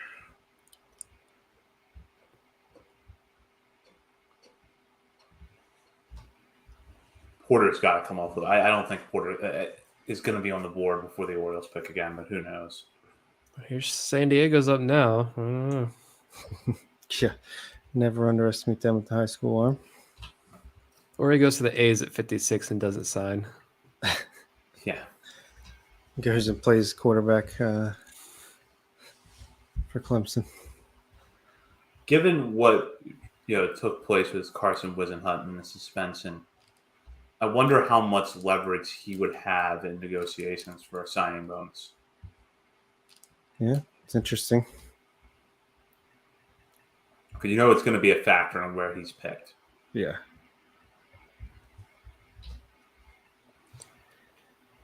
Yeah. I mean, like I said earlier, he claims it was just from a national chain. So the podcast I was listening to was like, it's like a GNC at his mall, basically. And he claims it was just like some pre-workout or some workout, something there that he got. It was over the counter, but something in it was on the banned substance list, and he had no idea. Which I feel like that's always the excuse given. But it's not like he was doing. Yeah. I mean, it's not like he was doing drugs or anything, so I don't feel like that's a character issue. Right. No. And I think the NCAA's banned substance list is much longer than professional, even minor league baseball, where there's probably no more union strict protection. than the IOC. Yeah. But what's he doing on the Cape, actually? If Spencer Watkins, if they can deal with it with him, might be all right. Wisenhunt is in playing for Chatham and the Coastal. 4 starts in the Cape, 16 innings, 7.88 ERA, but 21 strikeouts to 6 walks. Interesting. Is that more of a pitcher's league, hitter's league? I don't know. I don't know, but I feel like I remember hearing, I think it was Baseball America saying that he looked rough early on. I can't pull up the game log there, but he looked rough early on, which is to be expected because he didn't pitch. Yeah, true. That's fair. And he's looked better recently. So the pick is in for the Padres, and the draft tracker has it as Adam Mazur, a pitcher out of Iowa. Okay.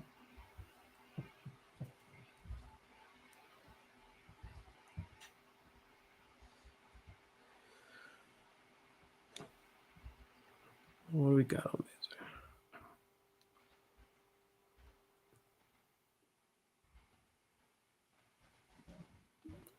Tops out at 99 miles an hour.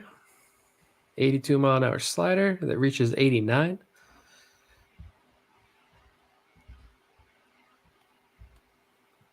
What's going on with Dinelson Lamet? Hugh, I don't know what he's doing lately, but I know at one point I got serious Dinelson Lamet vibes with DL Hall last year when they said he wasn't having surgery because Lamet was having kind of the same issues, I think, and they opted not to do surgery, and he kept getting hurt and back on the IL. Did he ever get surgery? No. Weird. And yeah, I think he's done. He was a lot of fun to watch when he was younger. He was exciting when he was on his A game.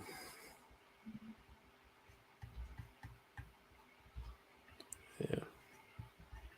But clearly DL Hall does not have any of those concerns. No. Looks healthy to me.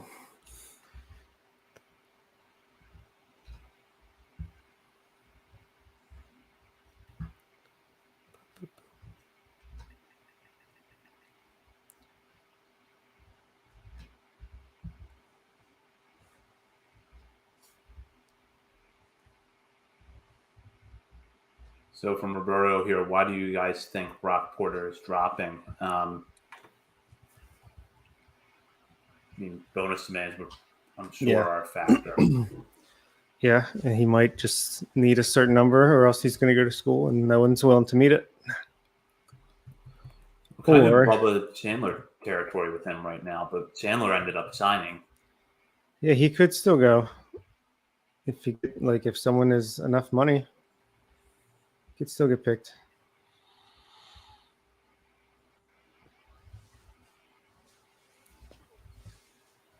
Yeah, I'm seeing some comments here saying it's money.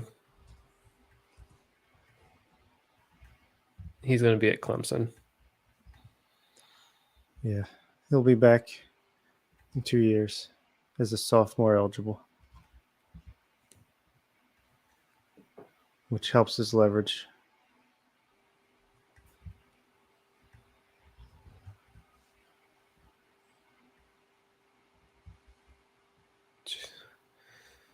Kid was 9-0 with a .36 ERA, 115 strikeouts, and 58 innings. Yeesh. Oh, good pick for Cleveland, Parker Messick. One of the best changeups in the country. Kind of a tool on the mound. But he struck out DeLauder, right? Yeah. And now he's teammates with DeLauder.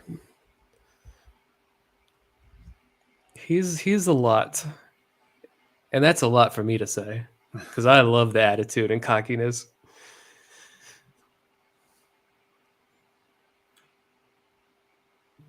Oh yeah. I'm seeing the clips here on MLB Network now. That is some intense fist pump action. He's gonna be a reliever. I can see that. Yeah, disgusting changeup. And his teammate Bryce Hubbard.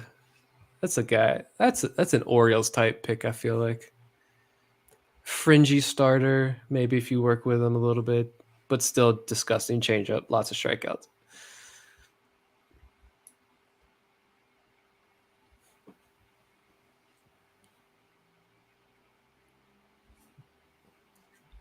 Pick is in apparently for the Reds. I'm gonna guess high school again.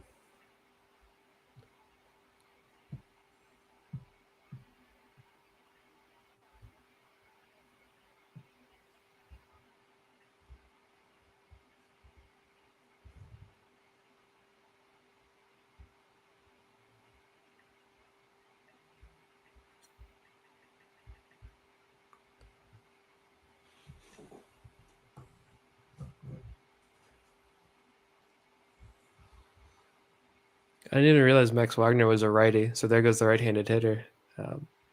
But it's the right-handed hitter who hit 27 home runs last year, so I guess yeah, you're cool. Only draft righties that can hit it over the wall.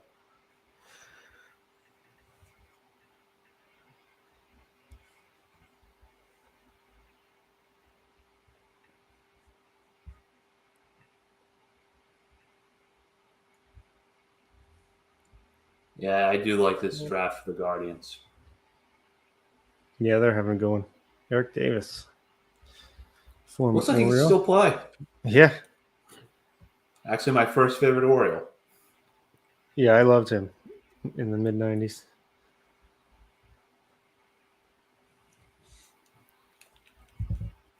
Logan Tanner, a catcher out of Mississippi State, is a pick for Cincinnati.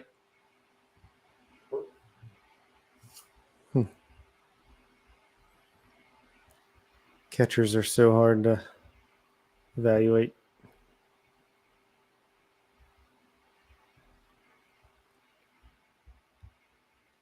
He's a success if he can come up and hit 215 with 10 home runs over a season. So MLB pipeline, he can get more consistent with his receiving and blocking, but is solid in both regards. He works well as pitchers, has handled Mississippi State's live arms with ease, and shows promising leadership and game-calling abilities. Tanner's strength and bat speed give him legitimate power to all fields from the right side of the plate, and he might provide 20 homers a year if he can lift balls in the air. He draws walks, makes contact, and has done damage against quality pitching at the college level. He's a well below average runner, but that's excusable for a catcher. So going to a ballpark where, all fields power probably could get you more than 20 homers in the season. That's true. And then you trade him to the Tigers. Yeah.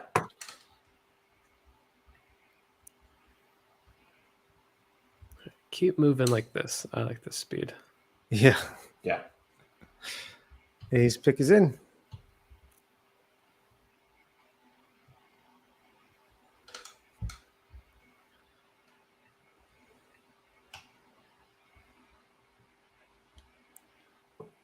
So 10 years from now, do you think we'll get a movie based off the book written about the Mike Elias Orioles, kind of like the Moneyball?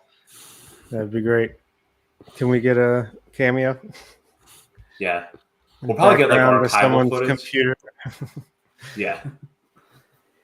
Be like archival footage of us interviewing Mike Elias. And Kobe Perez's Christmas tree in the background. Right. Henry Bolt, outfielder, Palo Alto High School in California for the A's. All right. That was mentioned to him earlier. He's high upside. Probably overslot.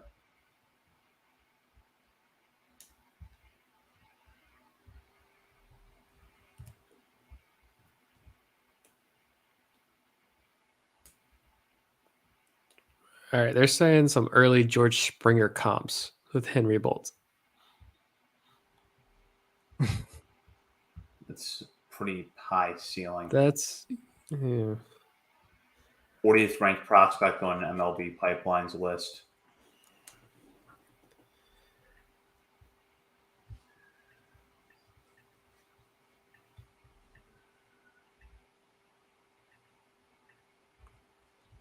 Loftus on the board again on the clock.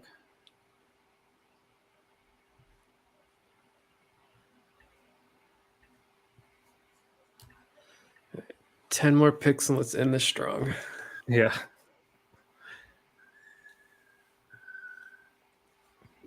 You think Jet Williams and Henry Bolt will ever be on the same All-Star team? I hope so.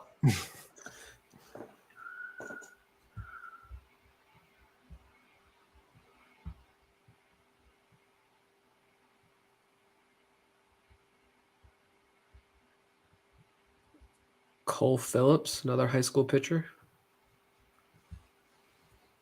Interesting high school pitcher heavy approach from the Braves tonight. Yeah.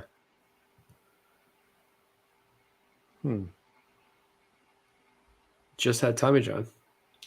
High schooler just off Tommy John. Wow. That's not a Stephen Loftus pick. No way. It is not, no. Let's see if one of Wisenhunt, Palette, and Fabian could be here. Ben Joyce still out there.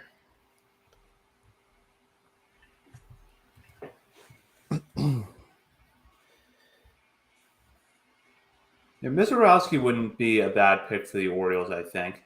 Not at all.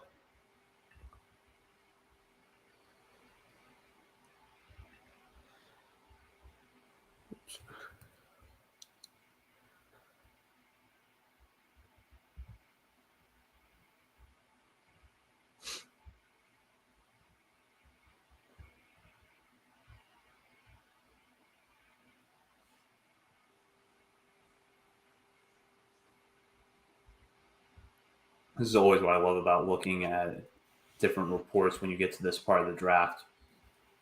The board at Fangraphs has Mizorowski 24th. MLB Pipeline has him 78th. So depending on which one you're looking at, it's either a slight reach to take him with the next pick or an absolute steal. Right. This actually reads like a prime Mike Elias pitching target. 6'7", fastball 94 to 98, a 70 grade pitch, sliders nasty, mid 80s sweeper 83 to 87, with 9 to 12 inches of sweep and some drop. Another plus pitch that he can get whiffs with. Solid looking changeup, but he can't throw it for strikes and he doesn't use it. Develop the changeup. There you go. That's something the Orioles have shown they can do. Plus, you're looking at a JUCO pick, so potentially somewhat less risk than a high school guy. 40+% whiff rate in the spring. Potential high-end starter. 20 years old, so young for college experience. Let's do it. kind of guy you could slot in Delmarva's rotation at the start of the year. Next year, play it a little bit conservative, but can move. Justin Bach, you've been helping us out here with some pretty good comments and questions. Appreciate that. Get us thinking.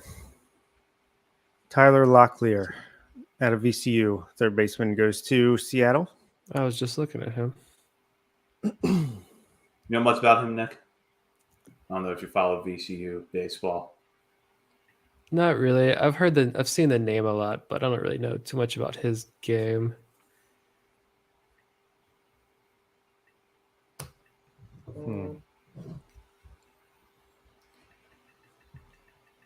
VCU, one of the most underrated athletic programs in the country, though.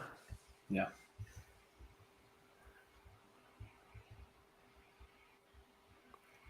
Look at this. Let's check it.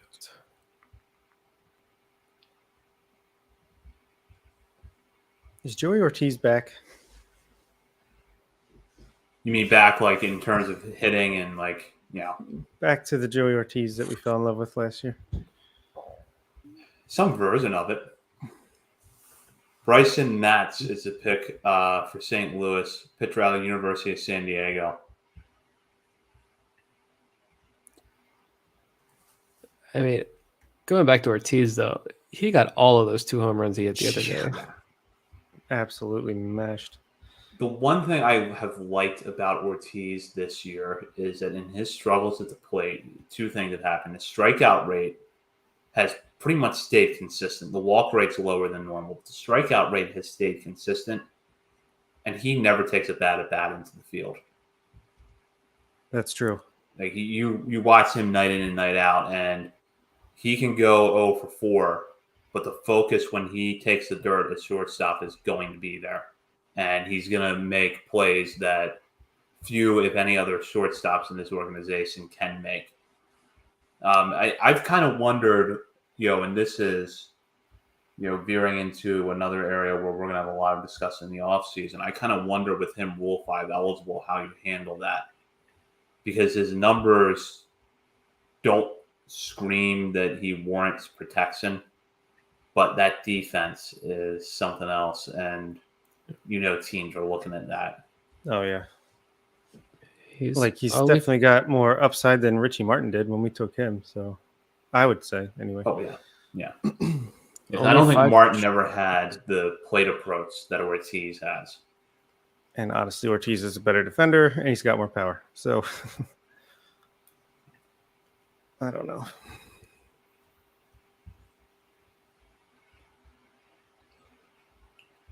So 7 more picks.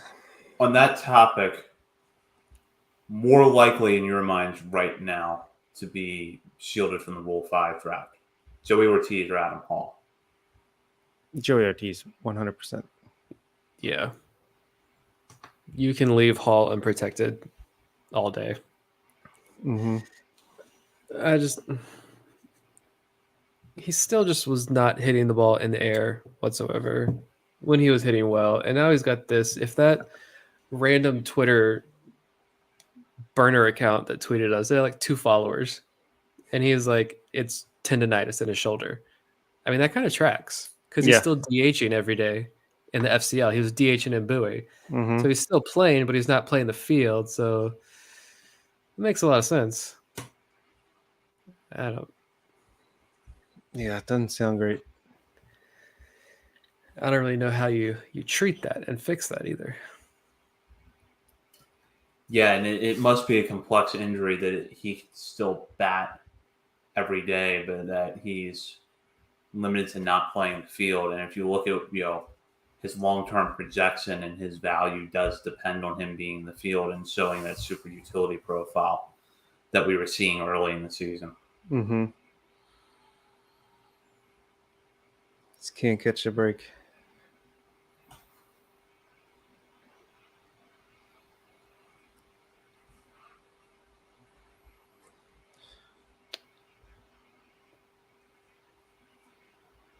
Bryson Motts. I remember he had a killer game in the NCAA regionals.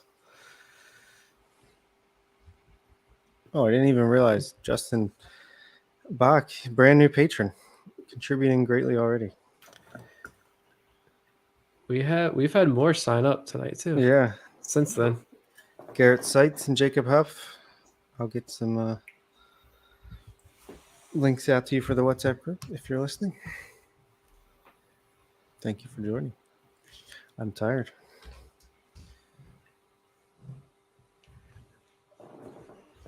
we got to do like a Patreon call-in show. Yeah, that'll be fun. There's a Padres podcast I listen to, and they release it on the main feed, but the live is only for patrons, and they just call in with questions or comments or whatever, and it gets interesting. Yeah. There goes Kasovitz to the Blue Jays. Good pick. Yeah, very good for the Blue Jays. Shortstop out of Oregon. Yeah, it's not a player I would minded seeing the Orioles take with that last pick of the night, but I agree. ended up in Toronto. I hate it when the divisional rivals make a good pick.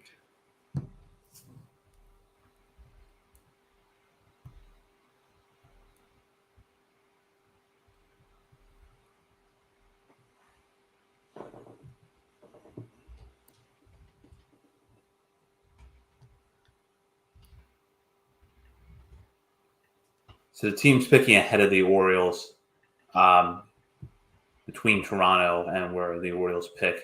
Yankees, White Sox, Brewers, Astros, Rays, Giants. Okay. And I'm really anxious to see what Tampa Bay does. Is that where Brock Porter goes? Because theoretically, they've got a lot of money sitting on the table right now.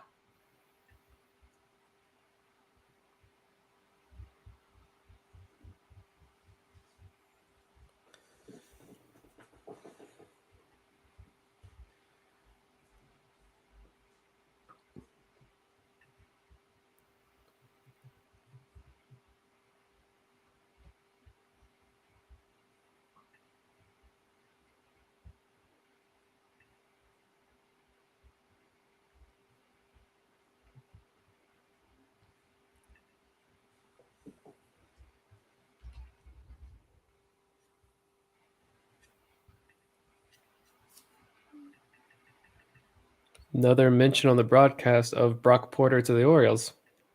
Interesting.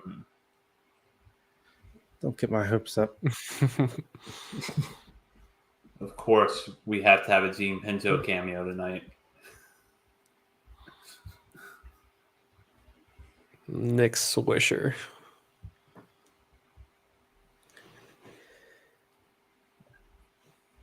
All right, I'm not very good at this.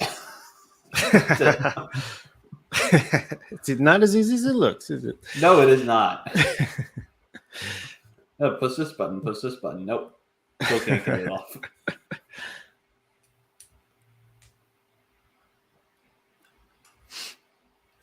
Anyone that's a fan of Gene Pinto, I'm a fan of them.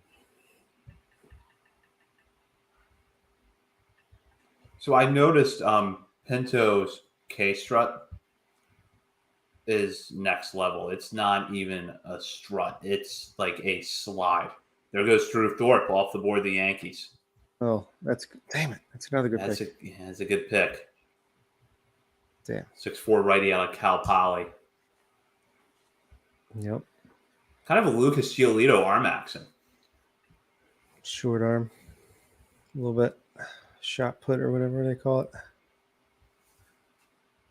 Talk about mechanics that evolved. I saw pretty much all of Giolito's 2014 season in Hagerstown. He was dominant that year. He got off to a bad start, but then was dominant the rest of the way.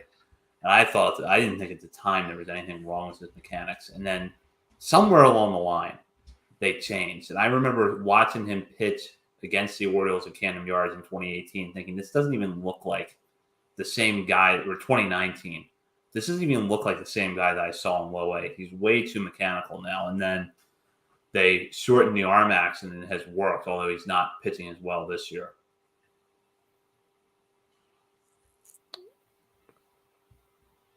Y'all were talking about Gene Pinto. I'd pull up his page again, just to bounce around here.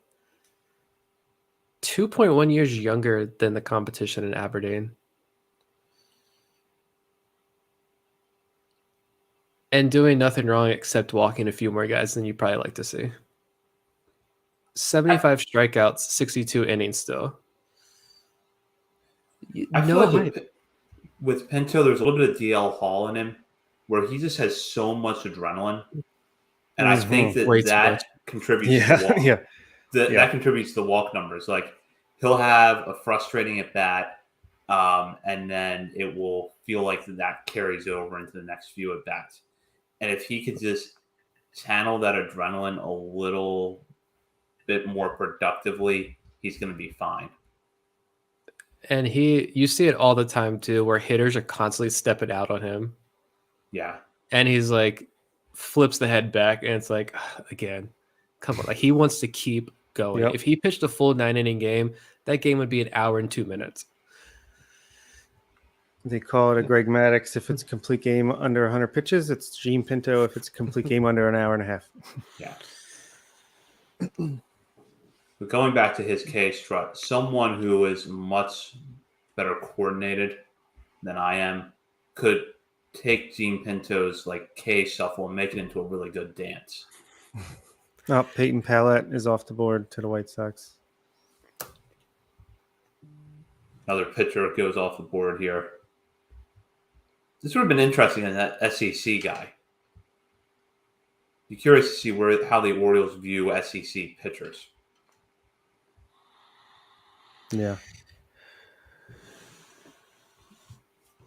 Pick is in for the Brewers.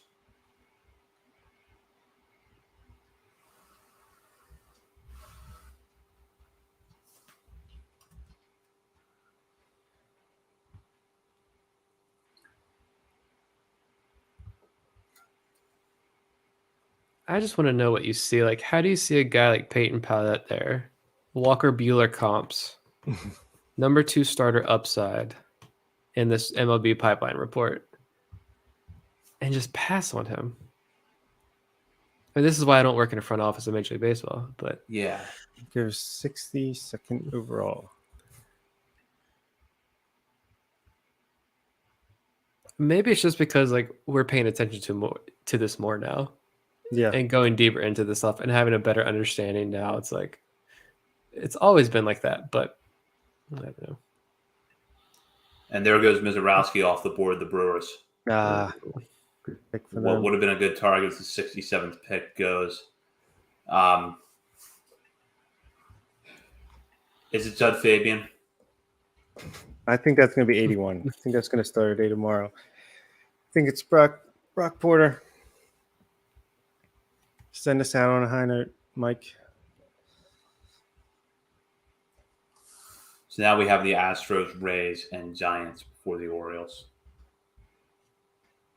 Good pick for the Brewers. And like I was talking about earlier, they're an organization that seems to know what they're doing with pitchers. So, oh, yeah, definitely.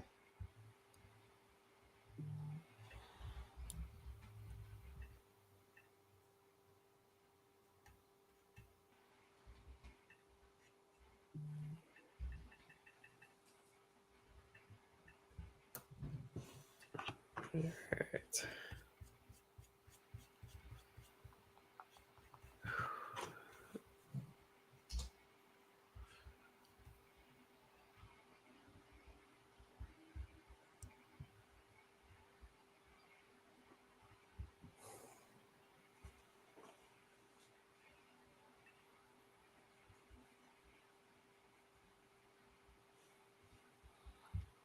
If it's a position player, I think it'll be Fabian. Yeah, I agree. Especially with Caden Wallace off the board now. And again, I'm fine with taking Fabian. It seems like destiny. But I hope it's 81 instead. Still saying it's going to be Jonathan Cannon. Right-hander pitcher, Georgia. All right. Hopefully it works out better than Jordan.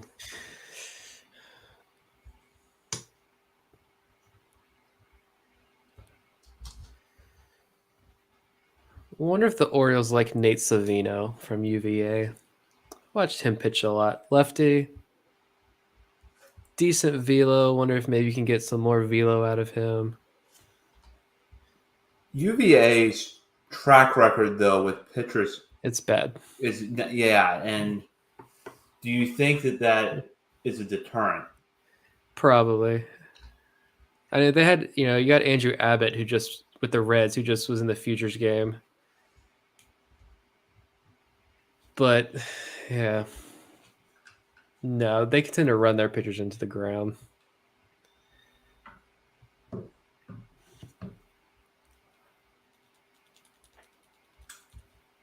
Astros.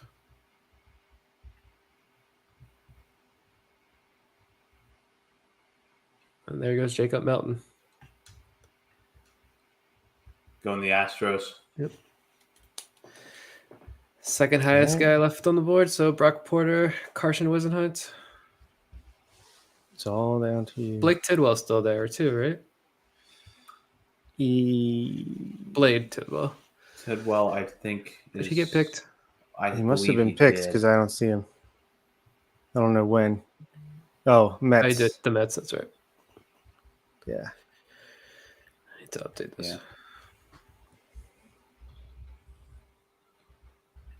Interesting draft for the Astros, getting 2 college outfielders. Feels like if that works out, that payoff could be pretty quick. Yeah.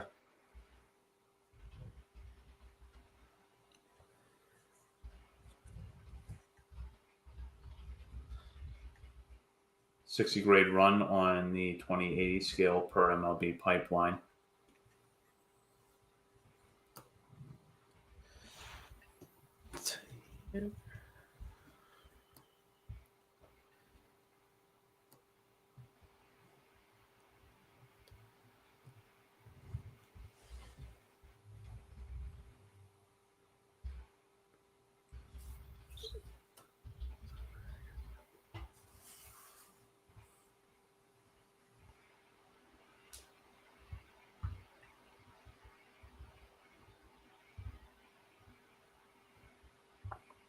Come on, Tampa Bay.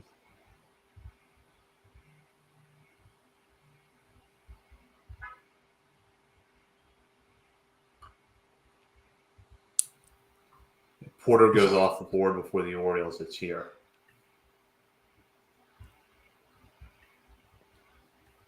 Simpkin, say something if you're putting this on audio.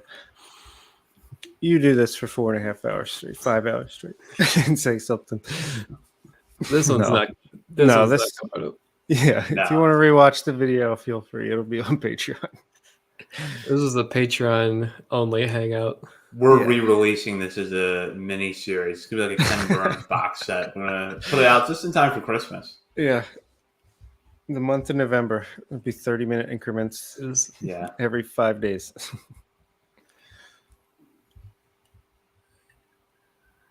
All right, the disappointment of the night. We're going to end this with Tanner Scoble from Virginia Tech. Yeah.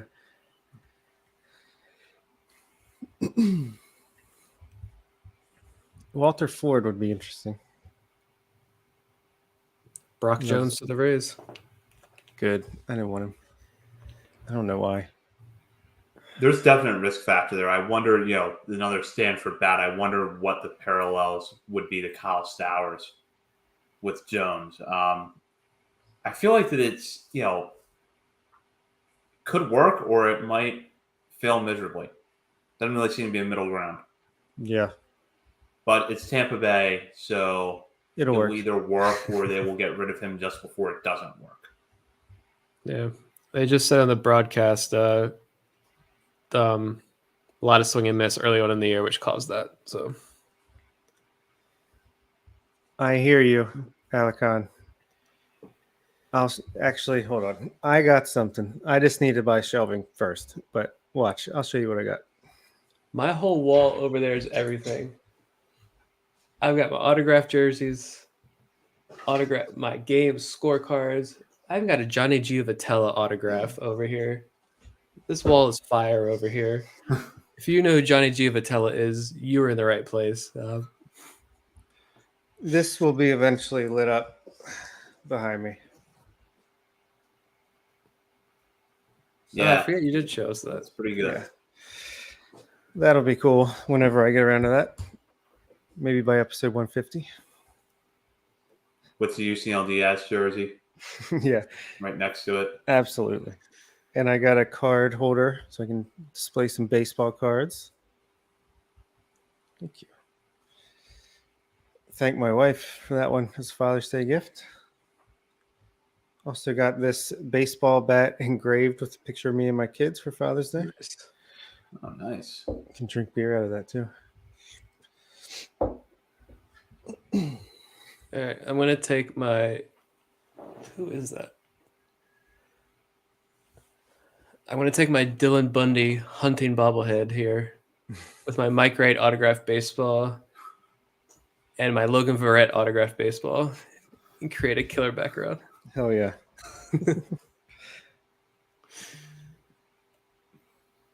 I still have Chris Lee autographed baseball sitting next to Jim Palmer, and that's torture. It kills me every time I look at it, and I just don't move.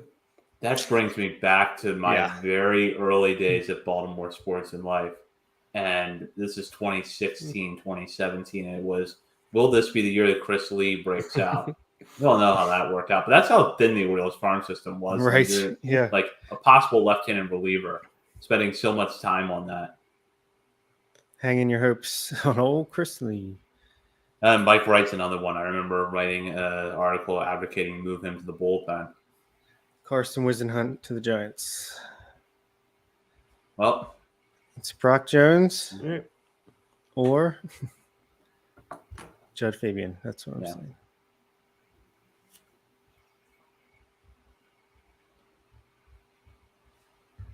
Wisenhunt lands in good organization. You seem like they know what they're doing with their pitchers, and gets pitched in that ballpark and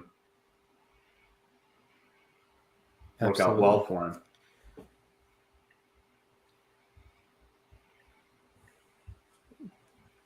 Nick's going to have to announce the pick. Or maybe I'll put it back on TV and be behind again. Says the pick is in. Oh, snap. Reggie Crawford, Carson Wisenhunt for the Giants. Don't hate it. No, not at all.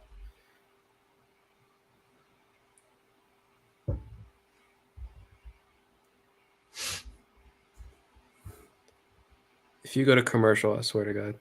Okay, they're coming up. Okay, good. Good. The bad Josh Bell, I know, right? From the I remember Dodgers. the bad Josh Bell. Yep. He was also a switch hitter. Yep, I thought he was going to be a slugger. Yeah. What was that, George Sherrill? Yeah, to the Dodgers. And no harm, no foul, I guess. Yeah, I mean. Judd Fabian. Oh, here we go. There it is. That's Judd. There was a target apparently last year, and now he has landed in Baltimore. It's meant to be. Talked a lot about Fabian early in the night. I like this pick. I thought that they might wait until tomorrow to do it, but there it is, Judd Fabian. But hey, if there's a deal with Brock Jones, then the deal will still be there at 81. As long as they can afford to pay him, they'll get him. But I'm not holding my breath. Yeah, reverse profile. Some contribute asking. It's kind of a reverse profile where he's a right-handed hitter who throws left, which you don't see that as often. Remember that going into 2021, Fabian was talked about as a possible top 5 guy, and then just really struggled for most of that season. But the Orioles, reportedly had their eye on him last year. Boston took him, didn't sign him. He was better this year, even though he hasn't silenced the questions about the swing and miss tendencies. So I like this pick. I do too. I mean, we kind of, it's like the most obvious pick, but I think they obviously think they can work with him. And sorry, Billy Cook, you're off the top 100. So that does raise this question. Fabian I might put him higher than Max Wagner. I don't know. Yeah, higher than Max Wagner. I think. I just like the improvements. You cut your strikeout rate that much. Right. You jack your walk rate up as much as he did. I mean, should only move fairly quickly. Yeah.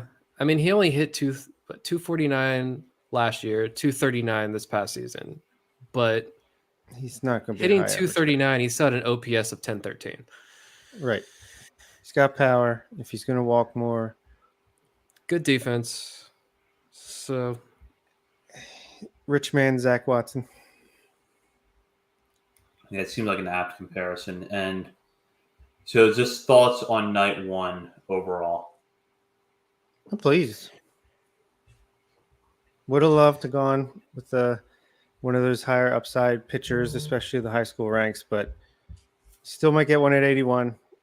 And we know they're going to do good at mining the depths of the pitching in the later rounds. So I'm happy. Just bats are harder to develop. So let's get them in the system. Let's keep the pipeline going for solid bats, and we'll develop the arms and trade for the arms. Yeah, I'm fine with this. Big power outfield bats in Fabian and Beavers. Max Wagner, you got another big power bat there in the infield. We need some of these corner infield prospects, I feel like. And if tremendous upside there with Jackson Holiday. And yeah, like you mentioned, I am fine. I'd imagine they still you've got some room here to go after a high target or two. Yeah. A good overslot guy in these sometime tomorrow. I'd probably see closer to the end of tomorrow going overslot big time. But yeah, I don't, a little disappointed there that all those pitchers were sitting there. They didn't draft them. But this team, like we said, they have a model, they have a plan, and they are not straying from it whatsoever. Yeah, absolutely. I was kind of surprised that it wasn't a pitcher. I thought at least one of the picks was going to turn out to be, but they stick with the college hitter approach that, so far has worked out for them. And I want to point this out, that the 67th pick was what was acquired in the Cole Salster Tanner Scott trade. The Orioles used that to get Fabian. So basically now think of the deal as easy Antonio Velez and Kevin Guerrero plus the pick that nets you Judd Fabian in exchange. Was it Yaki Ramirez? Yeah. A+ move, Mike Elias. Yeah, absolutely. And the fact that, we didn't trade Drew Waters for that pick. Yeah, exactly. All right, it's 12:03. Any final thoughts here? Do you know where your podcast is? Yeah. It's time to go to bed. Yep. Well, I'll probably pay attention to this a little. Actually, I'm going to try to catch up on Twitter until my eyes won't let me anymore. And then, I don't know, get prepared for the first pick tomorrow. Yep. And don't forget, tomorrow we will be on the regular show with John Mioli. He's going to join us for about the first 15, 20 minutes to help us break down the draft class. And then we're going to get into a deeper analysis of the players taken on day two. So tune into that. For Bob and Nick, this is Zach. Thank you for tuning in for all 7 hours. It's nice coverage, and we will see you back here tomorrow. Let's do it again next year. Yep.